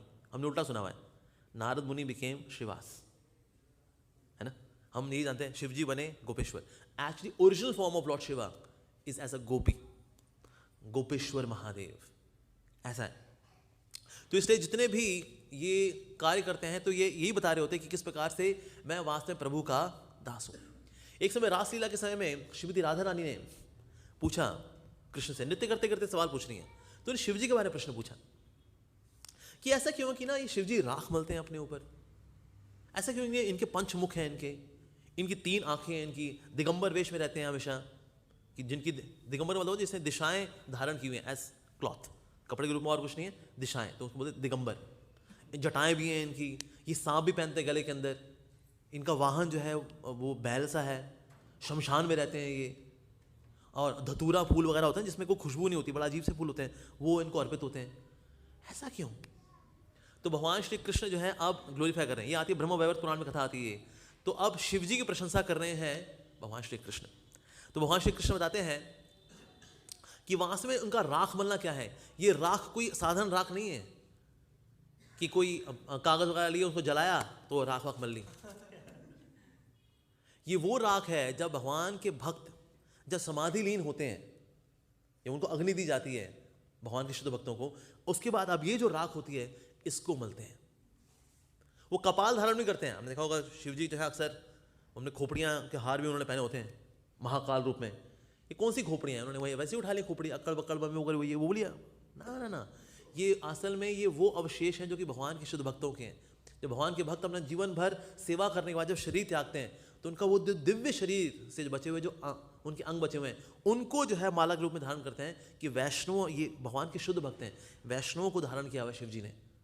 तो इस प्रकार से वो धारण करते हैं। और उनके पंचमुख क्यों हैं? क्योंकि उन्होंने भगवान से बोला कि प्रभु एक मुख से ना मैं आप जी भर के आपको गुणगान नहीं कर पाता, मुझको ना 5 मुख दीजिए ताकि मैं 5 मुखों से आपका गुणगान करूं। मुझको आप 10 कान दीजिए ताकि मैं और आपके बारे में सुन सकूं, ऐसा।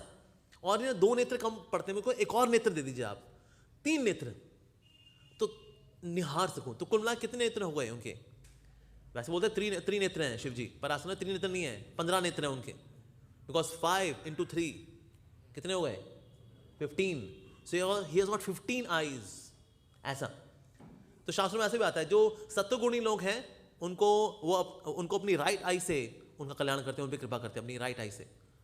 अपनी लेफ्ट आई से जो रजोगुणी लोग हैं उनका कल्याण करते हैं, और जो तमोगुणी हैं उनका कल्याण करते हैं वो अपनी तीसरी आंख से, ऐसा।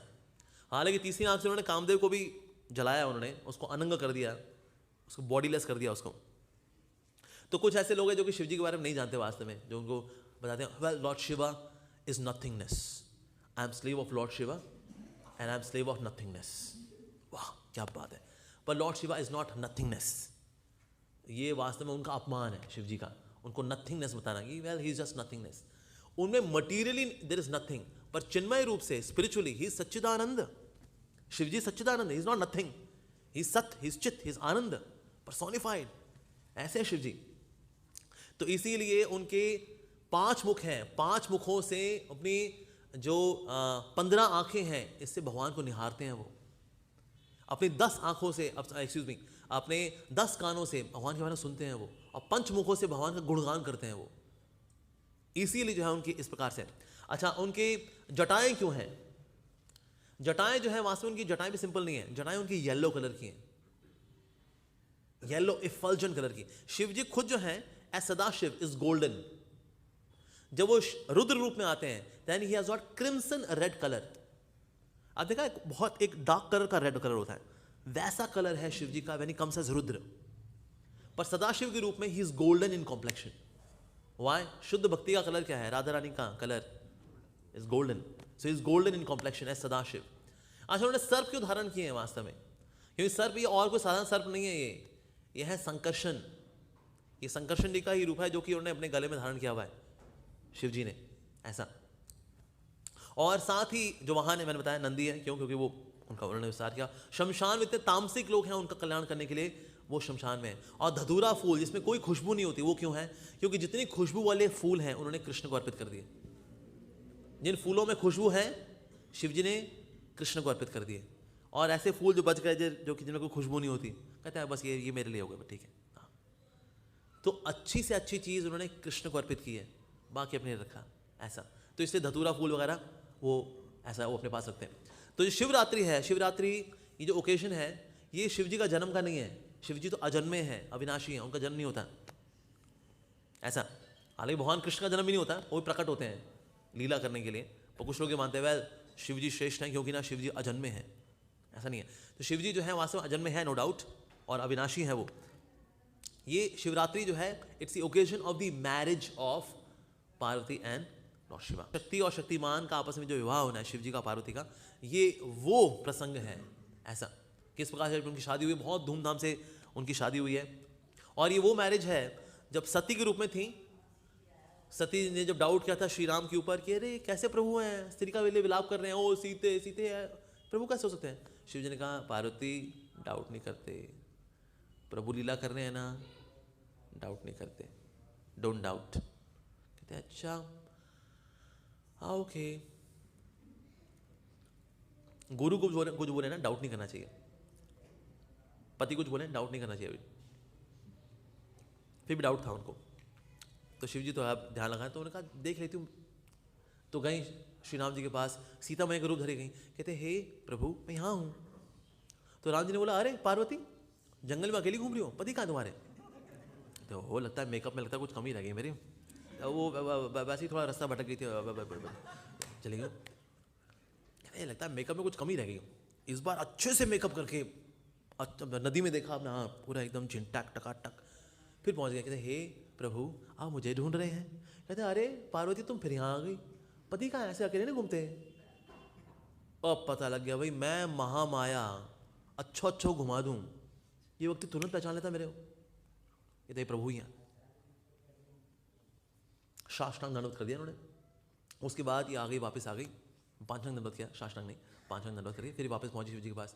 शिव जी ने कहा ले ली परीक्षा प्रभु की, लेकिन तुमने क्योंकि सीता मैया का रूप धरा और वो मेरी मैया है, इसलिए मैं तुमको अपनी पत्नी रूप में स्वीकार नहीं कर पाऊंगा। अब ये जो है this was just too much for her. तो एक तो कथा ये भी आती है, दूसरा दक्षी कथा भी आती है, वेयर शी बर्न्ड हरसेल्फ, और फिर दोबारा से उन्होंने तपस्या करके प्राप्त किया शिव जी को अपने पति के रूप में। तो इस प्रकार से अब जो उनकी जो शादी हुई, विवाह हुई, दैट इज शिवरात्रि। ऐसी शिवरात्रि भी जो है कई तरह से मनाई जाती है। शिवरात्रि वो शिवरात्रि भी है जो कि पूरे साल मनाई जाती है, हर रोज शिवरात्रि होती है। जो लोग शिवरात्रि पूरे साल हर रोज नहीं कर सकते, फिर ये जो माघ का महीना आता है उसमें एक पूरा महीना हर रोज शिवरात्रि होती है। जो ये नहीं कर सकते उसमें 15 दिन जो कृष्ण पक्ष है उसमें शिवरात्रि का पालन किया जाता है। जो ये भी नहीं कर सकते फिर उनके लिए फिर ये आज का दिन होता है महाशिवरात्रि का, क्योंकि आज कम से कम आज आप शिव जी की उपासना पूजा अर्चना कर लें, उनका आशीर्वाद प्राप्त कर लें। तो शिव जी की उत्पत्ति कैसे हुई है, शचिपति वो बता रहे थे लास्ट ईयर, मैंने उनके लेक्चर काफ़ी कुछ मैं लिया इसमें। तो जब भगवान श्री कृष्ण ने प्रकट किया, ब्रह्मा जी को प्रकट किया गोलोक वृंदावन में, ठीक है, जब ब्रह्मा जी को प्रकट किया और वहाँ शिव जी को प्रकट किया, कामदेव को प्रकट किया, सबको प्रकट किया वहाँ पर, ठीक है, धर्म को प्रकट किया, मूर्ति, तो धर्म की का विवाह हुआ, भगवान ने कहा आप मूर्ति से विवाह करिए। ओके जी, वेरी गुड। अच्छा, और जो ब्रह्मा जी हैं उनको बोला आप सावित्री से कर लीजिए, सरस्वती से आप विवाह करिएगा। अच्छा, कामदेव आप रति से विवाह कर लीजिए, ठीक है, वेरी गुड। अब शिव जी की बारी आई, तो उन्होंने कहा शिव जी आप, अगर प्रभु मेरे को शादी चक्कर मत डालो, मैं योगी अच्छा हूँ, आप मेरे को शादी चक्कर मत डालो। कहते क्यों, क्या हो गया? प्रभु मैं तो बस ये चाहता हूँ जन्मों जन्मों तक, मैं सैकड़ों कल्पों तक, करोड़ों कल्पों तक मैं आपकी उपासना करूं, आपका प्रसाद पाऊं, आपका नाम लूं, आपके बारे में श्रवण करूं। ये शादी वादी के चक्कर में मुझे मत डालो, मेरे को मैं ऐसा ही अच्छा हूं। भगवान का लेकिन ये सिंह वाहिनी है विवाह करने के लिए, ये बहुत अच्छी है, बहुत सती है, वो होंगी ना, लेकिन मेरे को पछड़े मत डालो शादी के। तो क्योंकि ना शादी का मतलब जो दिशा उल्टी हो जाती है तो शादी बन जाती है, दिशा शादी। तो इसलिए वहाँ मुझे चक्कर मत डालो आप। भगवान ने कहा चलो ठीक है, तुम्हारी क्योंकि अगर यही इच्छा है तो तुम ठीक है, तुम शादी मत करो, तो तुम 100 करोड़ कल्पों तक तुम ऐसे ही रहना, तुम मेरे बारे में श्रवण करना, ध्यान करना, प्रसाद पाना, हरि कथा करना, यही करना 100 करोड़ कल्पों तक। उसके बाद तुम फिर सिंह वाहिनी से शादी करना। सिंह वाहिनी कौन है? जो सिंह पे वाहन करनी है, पार्वती। तो फिर इसलिए फिर भगवान ने उनकी इच्छा पूरी भी कर दी। 100 करोड़ कल्पों तक फिर शिव जी जो है इस तरह से ब्रह्मचारी रूप में भले हैप्पीली रहे। So he was happily unmarried and then got happily married, इस तरह से। तो इस प्रकार से उनका विवाह हुआ सिंह वाहिनी पार्वती माँ के साथ। तो सिंह तो गौरी जो है उनकी इटर्नल एसोसिएट है हमेशा, क्योंकि शक्ति शक्तिमान हमेशा साथ रहते हैं। राधा कृष्ण, लक्ष्मी नारायण, सीता राम और गौरी शंकर। तो शक्ति शक्तिमान हमेशा साथ साथ रहते हैं। So there is no love triangle, there is love parallel. Love जो है ये क्या है? पैरेलल है। राधा कृष्ण, रुक्मी द्वारकाधीश, लक्ष्मी नारायण, सीताराम, गौरी शंकर, पैरेलल। शक्ति शक्तिमान, शक्ति शक्तिमान, शक्ति शक्तिमान, शक्ति शक्तिमान, शक्ति शक्तिमान, शक्ति और शक्तिमान कभी अलग नहीं होते। तो इस प्रकार से उनका विवाह संपन्न हुआ। तो ये बात आती है कि क्या हमें शिवरात्रि पे व्रत रखना चाहिए? इसमें कोई खराबी नहीं है। अगर कोई शिवरात्रि पे कोई वैष्णव व्रत रखता है, कोई खराबी नहीं। हालांकि हमारे ये व्रत हमारे गौड़ी वैष्णव के लिखा नहीं है कि हमें व्रत रखना चाहिए, लेकिन अगर कोई रखता है इसमें कोई खराबी नहीं है कि हमने व्रत रखा, शिव जी से आशीर्वाद मांगा कि शिव जी हमारा अहंकार नष्ट हो, हमें प्रेम भक्ति प्राप्त हो, इसमें कोई खराबी नहीं। That we can certainly do that. तो इस प्रकार शिवरात्रि का बहुत ही शुभ दिन है। और शिवरात्रि जो है हमारे लिए विशेष इसलिए भी बिकॉज शिव जी जो है हमारे लिए परम वैष्णव है, महान वैष्णव है। और जो 4 वैष्णव संप्रदाय हैं उनमें से एक के जो HOD हैं वो शिव जी भी हैं। एक समय शिव जी जो है कीर्तन भी कर रहे थे, और कीर्तन कर रहे थे, उन्होंने देखा तो कीर्तन करे तो ना उनकी वाइफ ने देखा इनकी आंखों में बहुत अश्रु आ रहे हैं। कहते हैं पतिदेव आपकी आंखों में ऐसे अश्रु, मुझको बताइए मैं ऐसा क्या नाम लूँ जिससे मेरी आंखों में अश्रु आए? क्या तुम राम नाम लो, ठीक है। तो ये अब राम नाम का कीर्तन करने लगे, लेकिन इनकी आंखों में अश्रु नहीं आ रहे। कहते पतिदेव मेरी आंखों में अश्रु नहीं आ रहे, कीर्तन कर रही हूँ, डांस कर रही हूँ, लेकिन अश्रु नहीं आ रहे। कहते अच्छा ऐसा करो फिर तुम कृष्ण नाम ले लो, फिर कृष्ण नाम लो। कृष्ण नाम लिया उन्होंने, कृष्ण नाम का कीर्तन भी किया, लेकिन कहते हैं अश्रु नहीं आ रहे। आपके अश्रु आ रहे हैं, आप नृत्य कर रहे हो, आपके अश्रु आ रहे हैं, मेरे नहीं आ रहे। क्या ठीक है, फिर जो मैं नाम ले रहा हूँ ना तो भी वही नाम ले ले, फिर तुम गौरंगा नाम लो। और फिर पार्वती मैया ने भी और शिवजी ने भी, दोनों ने मिलकर के गौरंग नाम का कीर्तन किया। और गौरंग नाम का कीर्तन करते करते फिर क्या हुआ, शिवजी की आंखों से भी अश्रु बह रहे हैं, पार्वती मैया की भी आंखों से आंसू बह रहे हैं। गौरंगा गौरंगा गौरंगा गौरंगा। इस प्रकार से शिवजी और पार्वती ने गौरंग नाम का कीर्तन करके जो है प्रेम अश्रु उनकी आंखों से बह रहे हैं। इस प्रकार से तो शिवजी से हमें प्रार्थना करनी चाहिए इस प्रकार से। अच्छा एक और जो चीज़ आती है जो कि है शिवजी से रिलेटेड, कि जब इतनी सारी लीलाएं हमने सुनी, जिसमें यहाँ लग रहा है कि शिवजी जो हैं भगवान विष्णु के, भगवान श्री कृष्ण के अनुगत हैं, उनके भक्त हैं, लेकिन शिव पुराण भी तो एक ऐसा पुराण है जिसके अंदर तो कुछ और बताया जा रहा है, जिसमें जो है शिवजी की दिखा जा रहा है कि इस तरह से उन्होंने बल्कि सुदर्शन चक्र दिया तो उन्होंने दिया भगवान विष्णु को। तो उसमें जो है हम देख रहे हैं Shivji is having the supreme position. ऐसा कैसे? तो इसको एक्सप्लेन कर रहे हैं श्री जीव गोस्वामी। वो बताते हैं कि ना 14 मनवंतर होते हैं। 14 मनवंतरों में एक मनवंतर आता है, उसको बोलते हैं तामस मनवंतर। ये तामस मनवंतर के अंदर भगवान शिवजी को पूरा कंट्रोल दे देते हैं। तो इसलिए उसमें जो कुछ भी होता है it is under the direction and supremacy and control and potency of Lord Shiva. सिर्फ 14 में से एक मनवंतर तामस मनवंतर, बाकी 13 मनवंतर में भगवान विष्णु ही रहते हैं कर्ता धर्ता, लेकिन एक मनवंतर आता है तामस मनवंतर। तामस मनवंतर में जो होता है उसको लिख दिया गया है शिव पुराण के अंदर। तो शिव पुराण है और क्या वो सच है? बिल्कुल सच है भाई, पुराण है वो, ये तो शब्द ब्रह्म है, तो शब्द ब्रह्म तो गलत हो ही नहीं सकता। तो लेकिन उसके अंदर जो लिखा हुआ है वो है तामस मनवंतर में होने वाली कथा। ऐसा उसमें फिर विष्णु जो है उनसे कृपा भी लेंगे, उनसे आशीर्वाद भी लेंगे, उनसे सुदर्शन भी लेंगे, और फिर जो शिवजी हैं ना उनका आदि देखा जाएगा ना उनका अंत देखा जाएगा। ही अपीयर्स लाइक अनंत लॉर्ड शिवा। लेकिन 14 में से सिर्फ एक मनवंतर में ऐसा होता है, और ये किसकी इच्छा से होता है? भगवान विष्णु की, भगवान नारायण की इच्छा से ऐसा होता है। ऐसा तो इस प्रकार से उस पर्टिकुलर मनवंतर में शिवजी बिकम्स द सुप्रीम। तो वो डिस्क्रिप्शन जो तामस मनवंतर का है वो है शिव पुराण के अंदर। तो इसीलिए जो शिव पुराण में है वो सच है। तो इसलिए शिव जी के जो अनुयायी होते हैं वही मानते हैं, देखो शिव जी शिव पुराण में ऐसा लिखा है, ठीक है, इनकी भागवत पुराण होगी, हमारे भी शिव पुराण है। हाँ जी बिल्कुल, शिव पुराण में लिखा है वो सही है, but out of 14 it is true only in one manvantara, Tamasa मनवंतर, दैट्स इट। ऐसा तो इस प्रकार से शिव जी जो हैं कृपा करते हैं और बहुत ही दयालु हैं, और उनकी लीला जो मोहिनी मूर्ति के साथ है वो भी बहुत विशेष है। इस पूरे जगत की कोई खूबसूरती उनको आकर्षित नहीं कर सकती, लेकिन अगर कोई खूबसूरती आकर्षित करती है शिव जी को तो भगवान की स्वयं की है। तो भगवान अगर कोई स्त्री का रूप लें, अरे उसके बाद शिव जी जो हैं he was running after Mohini Murti. तो जब मोहिनी मूर्ति आगे आगे दौड़ रही है, पीछे पीछे शिव जी दौड़ रहे हैं, और शिव जी जब दौड़ रहे हैं तो उनका वीर्य भी गिर रहा है, और जब वीर्य गिरा तो उसमें से फिर वीर्य को जो एक इकट्ठा करके पवन देव ने जब अंजनी माँ के कोख में डाला उसको, तो वहां से प्रकट हुए हनुमान जी। तो इसलिए हम मानते हैं कि जो शिव जी के ही विस्तार है, उनकी शक्ति का आवेश है हनुमान जी के अंदर। ऐसा तो उनके अंदर शिव जी की भी कृपा है, साथ में भगवान विष्णु की कृपा भी है, क्योंकि जो मटकी थी जो कि यज्ञशाला में, जो कि पुत्र कामेष्टि यज्ञ था, उसमें जब राम जी के लिए भी हो गया कौशल्या जी के पास, उसके बाद बाकी दो रानियों के लिए भी हो गया, जो बच गया था उसको एक ईगल उठा करके ले गया था, उसको अंजना माई को दिया, तो अंजना माई में जो उसमें बचा हुआ था वो लिया। तो शिव जी की भी कृपा थी उसके अंदर, विष्णु तत्व की कृपा थी। इस प्रकार से फिर हनुमान जी प्रकट हुए अंजना माई से। तो उनका जो वीर्य गिरा जो शिव जी का, उसको कलेक्ट किया पवन देव जी ने और स्थापित कर दिया अंजना माई के कोख में।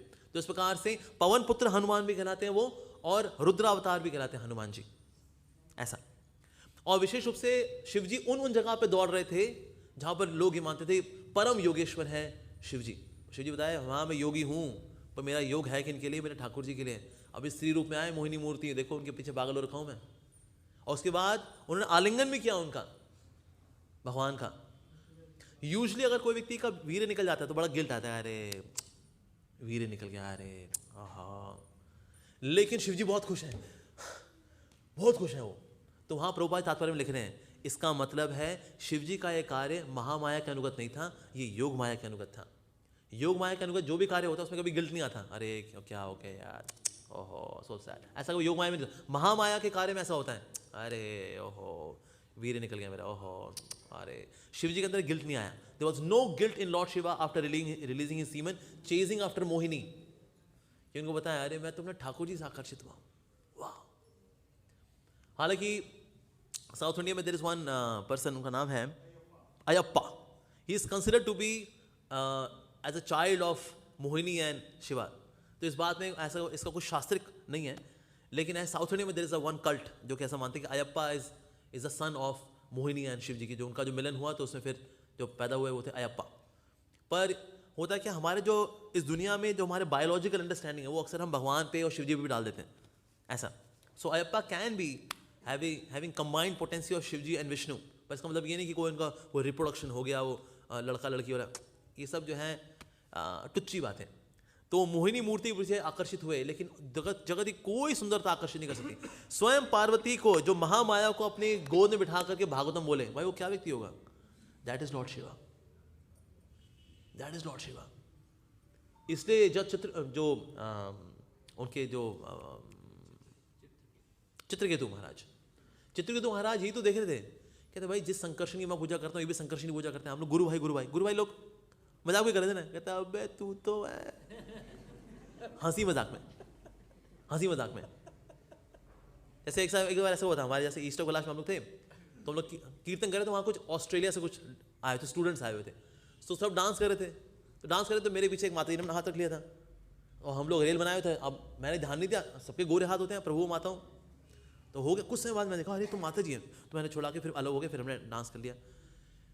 तो हम जो नीचे प्रसाद पाने गए तो एक बात बोला, अरे अमोगरी आपको आज तो वाह माता जी के साथ डांस किए भैया आज तो मैं।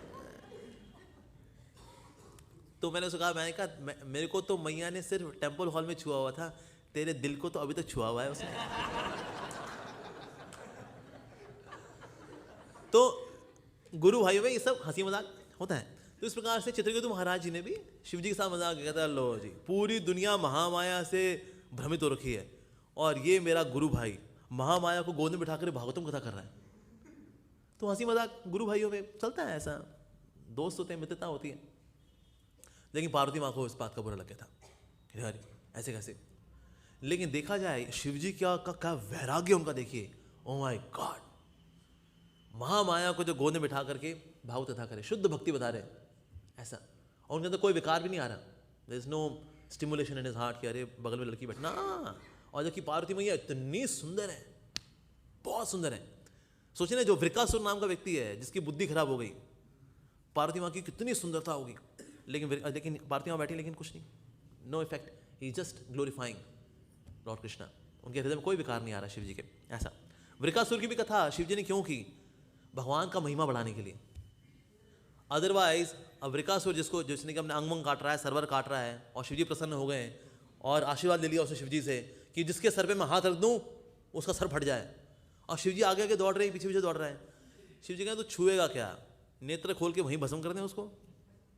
नहीं कर सकते शिवजी? कर सकते हैं, लेकिन शिवजी क्यों ऐसा है कि आगे आगे दौड़ रहे हैं, पीछे भस्मासुर दौड़ रहा है, और फिर उन्होंने फिर बोला भगवान श्री कृष्ण को कि नहीं ये देखो, ये भस्मासुर से बचाइए मेरे को, वृकासुर से बचाइए। और फिर उसके बाद भगवान ब्रह्मचारी के रूप में आते हैं, और भगवान कहते हैं अरे क्या तुम शमशान में रहने वाले आदमी के ऊपर डिपेंड कर रहे हो यार, कुछ नहीं होता हाथ वाथ रखने से, अपने सर पे रख के देख ले। कहता हाँ बात तो सही है, थाड़। तो लेकिन यहाँ महिमा बढ़ा रहे हैं वो अपने ठाकुर जी की, नहीं तो अदरवाइज वृकासुर जैसे क्या टुच्चे आदमियों को मारने के लिए क्या वो भागेंगे शिव जी ना।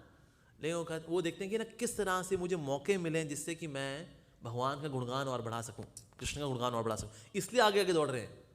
ये तो क्या औकात है उसकी, वृकासुर की? क्योंकि ये तो स्वयं प्रभु है, he is god, actually Shiv ji is god. जो हम सेकंड ऑफेंस हम करते हैं ना चर्चा, दूसरा नाम अपराध क्या है? वो शिव और ब्रह्मा को भगवान नाम के समान अथवा उनसे स्वतंत्र समझना। इसमें ब्रह्मा जी का तो समझ में आता है, जो शिव जी की ना एक अलग अंडरस्टैंडिंग है इसके अंदर एक्चुअली। जो दूसरा नाम अपराध है, वास्तव में इनको कृष्ण से अलग नहीं समझना चाहिए हमें, वो अपराध है। तत्व में जो है ये ही इज एक्चुअली भक्तावतार, ये अवतार है, ये भगवान के अवतार है ये शिव जी। तो कभी कभी बोल देते हैं कि देवी देवताओं में आते, पर शिव जी एक्चुअली देवी देवताओं में नहीं आते शिव जी, इनसे ऊपर स्थान है इनका। सो इसीलिए हमें भगवान से उन्हें अभिन्न मानना चाहिए, ये प्रभु ही हैं, बड़े विशेष अवतार में आए हैं शिव जी, ऐसा तो आए हैं लेकिन भक्त रूप में, ऐसा। तो सेकंड ऑफेंस में जो ब्रह्मा जी के साथ जो अंडरस्टैंडिंग है वो अलग है कि भगवान से स्वतंत्र नहीं मानना चाहिए उनको, लाइक दैट। क्योंकि वो जीवा कैन बिकम ब्रह्मा बट जीवा कैन नॉट बिकम शिवा। तो शिव जी को हमें मानना चाहिए कि ये प्रभु से अभिन्न है। That is the meaning of second offence. अगर नहीं मानते हैं वो शिव जी, हाँ यहाँ शिव जी क्या है ना, वो तो शमशान में रहते थे, अगर कोई ऐसा मानता है शिव जी के बारे में, खत्म हो जाएगा वो व्यक्ति। वैष्णव अपराध है ये, वैष्णव अपराध है। तो शिव जी की बहुत बहुत बहुत महिमा है। हमारे इष्ट देव भले ही कृष्ण है, लेकिन हमारे लिए पूजनीय है शिव जी, ऐसा। तो बहुत ही श्रेष्ठ स्थान है उनका, शिव जी का। तो इसलिए हमें जो है शिव जी से प्रार्थना करनी चाहिए आज के दिन। अगर कोई इवन जाने अनजाने भी अगर प्रार्थना करता है शिव जी से, Shiv ji is known as Ashutosh, जल्दी प्रसन्न हो जाते हैं वो, ऐसे हैं शिव जी, बहुत जल्दी प्रसन्न हो जाते हैं। जल्दी क्रोध भी होते हैं और जल्दी प्रसन्न भी हो जाते हैं। जल्दी देखो, जो जल्दी क्रोधित होते हैं ना, जल्दी मानते नहीं है वो, ऐसा नहीं। शिव जी तुरंत प्रसन्न भी हो जाते हैं। इसका मतलब वो इन सबके परे हैं, वास्तव में उनका स्वभाव जो है इन सबके परे है। जैसे महाभारत में कथा आती, विष्णु देव जी बता रहे हैं, बड़ी सुंदर कथा बता रहे हैं। There was one person, उनका नाम था सुस्वरा, उसने व्रत रखा हुआ था शिवरात्रि का। तो उसके पास आए ऋषि, आए उनके पास, अष्टवक्र मुनि। उन्होंने कहा आपने व्रत रखा हुआ है, इतना ऐश्वर्य वैभव है आपके पास, क्यों व्रत रखा आपने? कहते मैं पिछले जन्म में एक हंटर था, तो मेरा कोई शिकार वगैरह कुछ हो नहीं रहा था, तो बड़ी मुश्किल से बस एक आध हिरन का ही हो पाया था। तो बड़ी तेज़ बारिश हो रही थी, तो मैं अपने आप को बचाने के लिए पेड़ पे चढ़ गया। मैं पेड़ पर चढ़ गया तो वहाँ पर अब टाइम पास हो नहीं रहा था, भूख बहुत लगी हुई थी, भूख के कारण मैं सो नहीं पा रहा था। तो टाइम पास करने के लिए मैं क्या करता, वहाँ के पत्ते तोड़ तोड़ के मैं फेंक रहा था बस। पर असल में वो बेल का वृक्ष था और नीचे से शिवलिंग था। तो शिवलिंग भी उसने पूरी रात उसने बेल पत्ते चढ़ाए। जब बेल पत्ते चढ़ाए तो उसका ये हाल हुआ कि अगले जन्म में ही became very very opulent king as Suswara, ऐसा। तो शिव जी जो है दैट इज वेरी मर्सीफुल। पुराणों में एक और कथा भी आती है कि एक समय एक व्यक्ति था, वो चोर था। उसने देखा ये ना घंटे वगैरह खूब लगे हुए मंदिर के अंदर, ये घंटे वंटे चुराएंगे हम लोग, घंटे बेचेंगे और पैसा कमाएंगे। तो उसने एक घंटा देखा, बड़ा बढ़िया सा घंटा लगा हुआ था, सोने का घंटा था। तो लेकिन थोड़ा ऊपर था, तो ऊपर तो अंधेरे में क्या किया उसने, शिवलिंग था, शिवलिंग के ऊपर पाँव रख दिया उसने, और पाँव रख करके क्या कहा, तो घंटा खोल रहा था वो। जब घंटा खोला तो शिवजी प्रकट हो गए। शिवजी ने कहा तेरा कल्याण हो। कहते कल्याण हो शिवजी, आप कैसे प्रकट हो गए? क्या देखते उसको कहाँ खड़ा है? कहते अरे शिवलिंग पर खड़ा हुआ, अरे रे रे। तो उसने कहा लेकिन बड़ी हैरानी की बात है, मैंने आपसे कोई प्रार्थना नहीं की, कोई कुछ नहीं किया मैं, लेकिन आप प्रकट हो गए मेरे सामने, कमाल की बात है। शिवजी ने कहा कई लोग आते हैं मुझ पर जल चढ़ाते हैं, कई लोग आते हैं बेल के वृक्ष को चढ़ाते हैं, बेल के पत्ते को चढ़ाते हैं, लेकिन आज तक किसी ने खुद को नहीं चढ़ाया। तूने तो खुद को ही चढ़ा दिया। मैंने कहा ऐसा समर्पित व्यक्ति है तो देखो, तो कल्याण करना बनता है तेरा। तो शिवजी जो है भावग्रही हैं, ये भी इज़ वेरी वेरी मर्सीफुल। तो हमें आज इस शिवरात्रि के दिन हमें प्रार्थना करनी चाहिए कि शिव जी का हमें आशीर्वाद मिले, हमारा भी अहंकार नष्ट हो। तो बहुत हल्का हल्का फील होगा, बड़ा बोझ लेके चल रहे हैं हम अहंकार का, मिथ्या अहंकार का, वो नष्ट करते हैं शिव जी। तो शुद्ध भक्ति का आशीर्वाद मांगना चाहिए, प्रेम भक्ति का आशीर्वाद मांगना चाहिए कि जिस तरह से जब भी प्रभु आते हैं ये हमेशा भक्त का रोल ही ले रहे हैं शिव जी। तो इसीलिए हम भी हमेशा दास दास दासानुदास के भाव में रह करके कृष्ण भक्ति कर सकें, हरि भक्ति कर सकें, इसके ये आशीर्वाद की याचना हमको करनी चाहिए।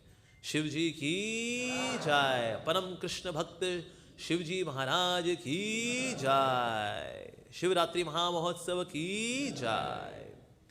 हरे कृष्णा। किसी को प्रश्न है? Just take 1 or 2 questions, then you will wind up. Already 9:30 हो गया। स्पिरिचुअल ऑपुलेंस जो आपने बोला, तो वो स्पिरिचुअल ऑपुलेंस भला क्या है? स्पिरिचुअल ऑपुलेंस वही है, कृष्ण प्रेम ही है।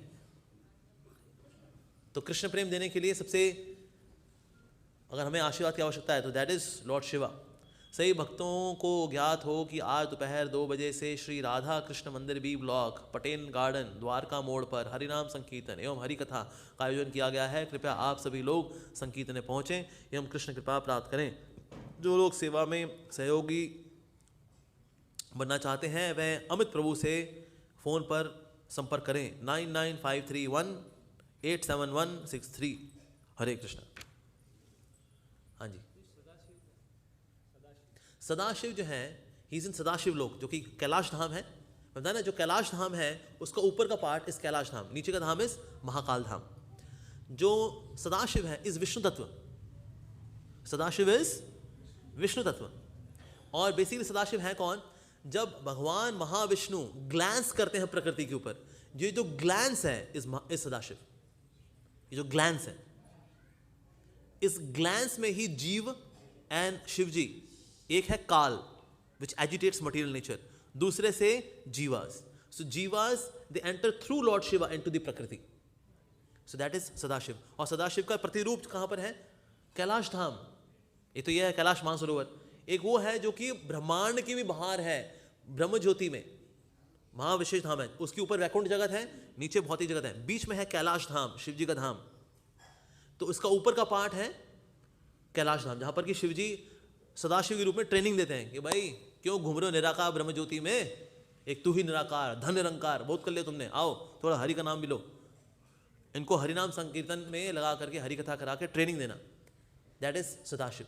Sadashiv comes to this world as Shankar, as Shiva, और ध्वंस करने का कार्य करते हैं एज रुद्र, ऐसा। तो original form of Lord Shiva is Vishnu tattva, Sadashiv, golden complexion. Shivji in this world is crimson red complexion, dark red, ऐसा। हाँ यस प्रभु। नहीं, स्वयंभू का मतलब होता है स्वयं प्रकट, शंभु ही शंभु। उनका नाम रुद्र भी है, रुलाने वाले। शिवजी जो हैं वो रुलाने वाले हैं।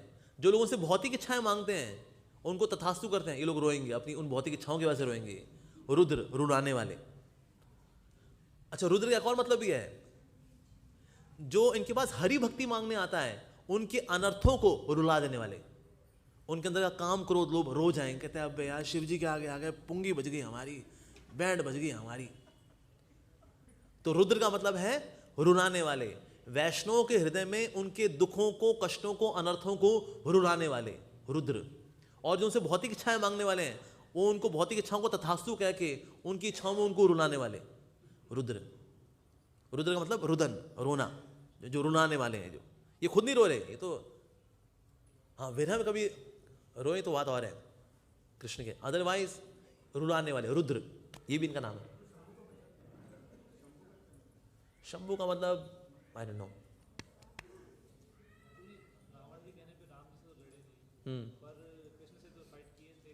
कृष्ण से फाइट किए, बिल्कुल किए, बाणासुर के साथ ज्वाइन किए, पर हुआ क्या? शिव ज्वर छोड़े, उसका विष्णु जी ने विष्णु ज्वर छोड़ दिया और वो इनके शिव ज्वर को मिटिगेट कर गया। तो ये दिखा दे, देखो हम हार गए। ये लड़ते भी इसलिए हैं हारने के लिए, हारने के लिए लड़ते हैं, तब बता दे देखो हम हार गए भाई। तो जितने शिव भक्त हो, अरे हरि भक्त हो जाओ तुम लोग, देखो हम तो हार गए। और हार के जीतने वाले को शुद्ध भक्त बोलते हैं। हाँ जी सर। हाँ बहुत, यस। जो दूध का जो विकार है दही है ना? दूध का जो विकार है दही है, तो दूध इज कृष्णा, जो दही है लॉर्ड शिवा। लेकिन दूध से दही आता है, लेकिन दही से दूध नहीं आता है। तो ये यूनी डायरेक्शनल ट्रांसफॉर्मेशन है ऐसा। तो भगवान से आ रहे हैं शिव जी, पर शिव जी से भगवान नहीं आते।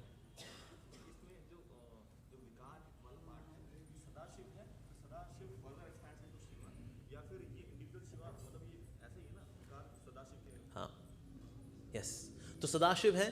सदाशिव जब शिव तत्व में आते हैं, इट्स लाइक अ डिफरेंट तत्व ऑल टुगेदर, ठीक है ना? सो दिस, ये विकृत रूप है। विकृत तो ऐसा नहीं कि दूषित है, it just a transform form of his own form.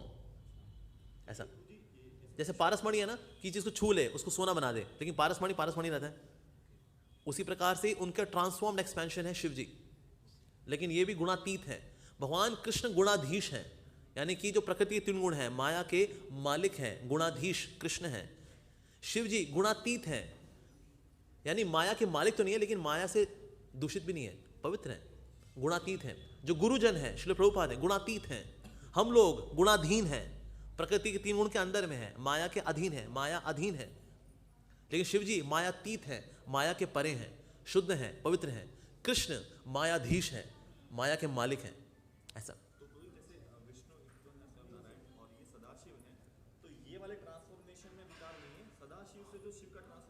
हाँ, इसमें विकार है, एग्जैक्टली यस।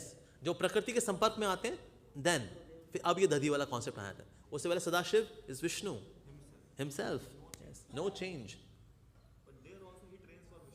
यस बिल्कुल एग्जैक्टली, विष्णु भक्ति, बिकॉज इज भक्तावतार ना, ही इज भक्ता, ही इज अ डिवोटी। भगवान भी है वो और भक्त भी हैं। जैसे चैतन्य महाप्रभु भगवान भी हैं, भक्त भी हैं। गिरिराज गोवर्धन भगवान है, भक्त भी हैं। ऐसा भरत लक्ष्मण भगवान है, भक्त भी हैं। शत्रुघ्न सब भक्त हैं, भगवान भी हैं, विष्णु तत्व हैं सब। ठीक, और कोई सवाल किसी का? हाँ यस प्रभु।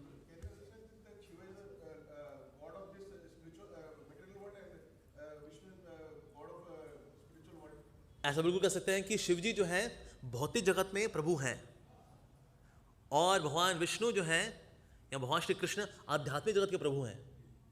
लेकिन भौतिक जगत आया कहां से है? आध्यात्मिक जगत से। तो ओवरऑल प्रभु तो कौन हुए फिर? विष्णु ही हुए। लेकिन भौतिक जगत के प्रभु कौन? शिव जी। तो शिव जी जब यहां पर ताला खोलेंगे तो हम ब्रह्मांड से, भौतिक जगत से बाहर निकल पाएंगे। अब आध्यात्मिक जगत में एंट्री भी तो मारनी है, वो गेट खोलेंगे कृष्ण। तो भौतिक जगत से निकलने के लिए शिव जी की हेल्प चाहिए, आध्यात्मिक जगत में प्रवेश करने के लिए विष्णु की हेल्प चाहिए, कृष्ण की हेल्प चाहिए। ऐसा तो दो दरवाजे हैं, एक भौतिक जगत का दरवाजा यहां से क्विट करने के लिए, आध्यात्मिक जगत का दरवाजा वहां एंट्री मारने के लिए। तो यहां से क्विट करेंगे हम शिव जी की कृपा से, और धाम में प्रवेश करेंगे हम कृष्ण की कृपा से। ऐसा तो दोनों चाहिए। यस ठीक है। और कोई सवाल किसी का? Last question.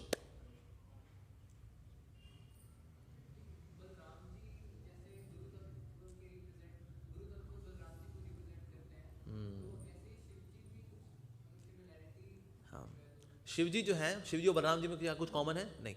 बलराम जी जो है ही इज एक्चुअली गुरु तत्व, he is supreme personality of servitor godhead, that is Balram ji.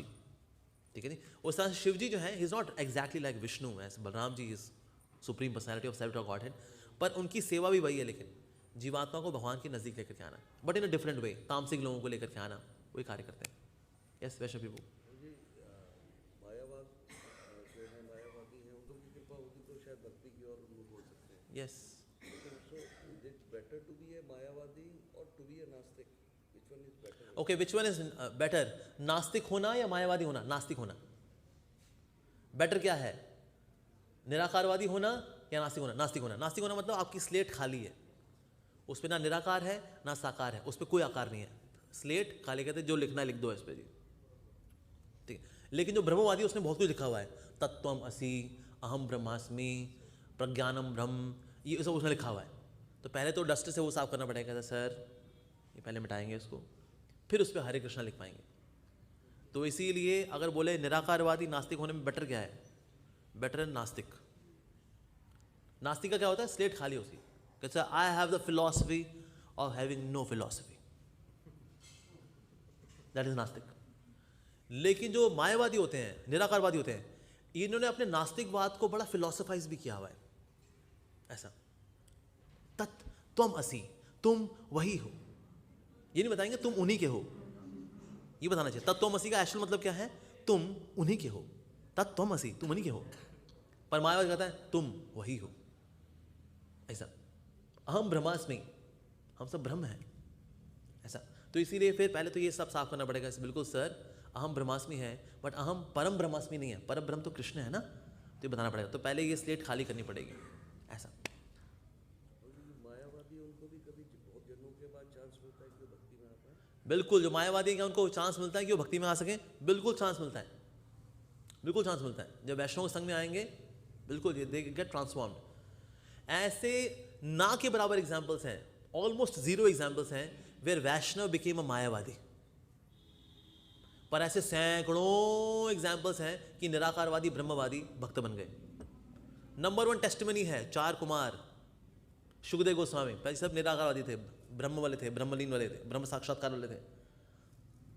पर they joined the camp of bhaktas, Hari bhakta. ये कोई हल्के बुल्के नहीं है. शुकदेव गोस्वामी और चतुष कुमार, मतलब ये हीरोज हैं निराकारवादियों के. नंबर 1 ब्रांड एम्बेसडर्स हैं उनके. उनके ब्रांड एम्बेसडर हरि भक्ति में आ गए. अल्लो जी. लेकिन कोई हरि भक्ति कर रहा हो, निराकारवादी हो गया हो, नहीं हुआ. Only and only hyper offensive people, बहुत ज्यादा जिन्होंने अपराधों की झड़ियां लगा दी हों, ऐसे लोग वैष्णविज्म छोड़ करके निराकारवाद की ओर गए. अदरवाइज कोई नहीं जाता, कोई नहीं जाता. हायर टेस्ट छोड़ के लोअर टेस्ट में कौन जाएगा? वही जाएगा जिसने अपराध किए. नहीं तो शुकदेव गोस्वामी, चतुष कुमार ये हायर टेस्ट में आ गए, लोअर टेस्ट की और नहीं आए, फिर अभी हरिभक्त हो गए. ऐसा. जैसे मायावादी जो हैं दे बिकम वैष्णवास बनते हैं.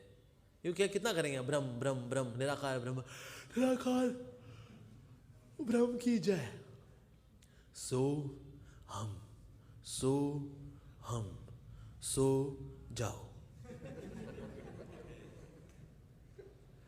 सोहम इज सो बोरिंग. सोहम, सोहम, सोहम, सोहम, मैं वही हूँ, मैं वही हूँ, मैं वही हूँ, मैं वही हूँ, मैं वही हूँ. सोहम, सोहम, सो जाओ.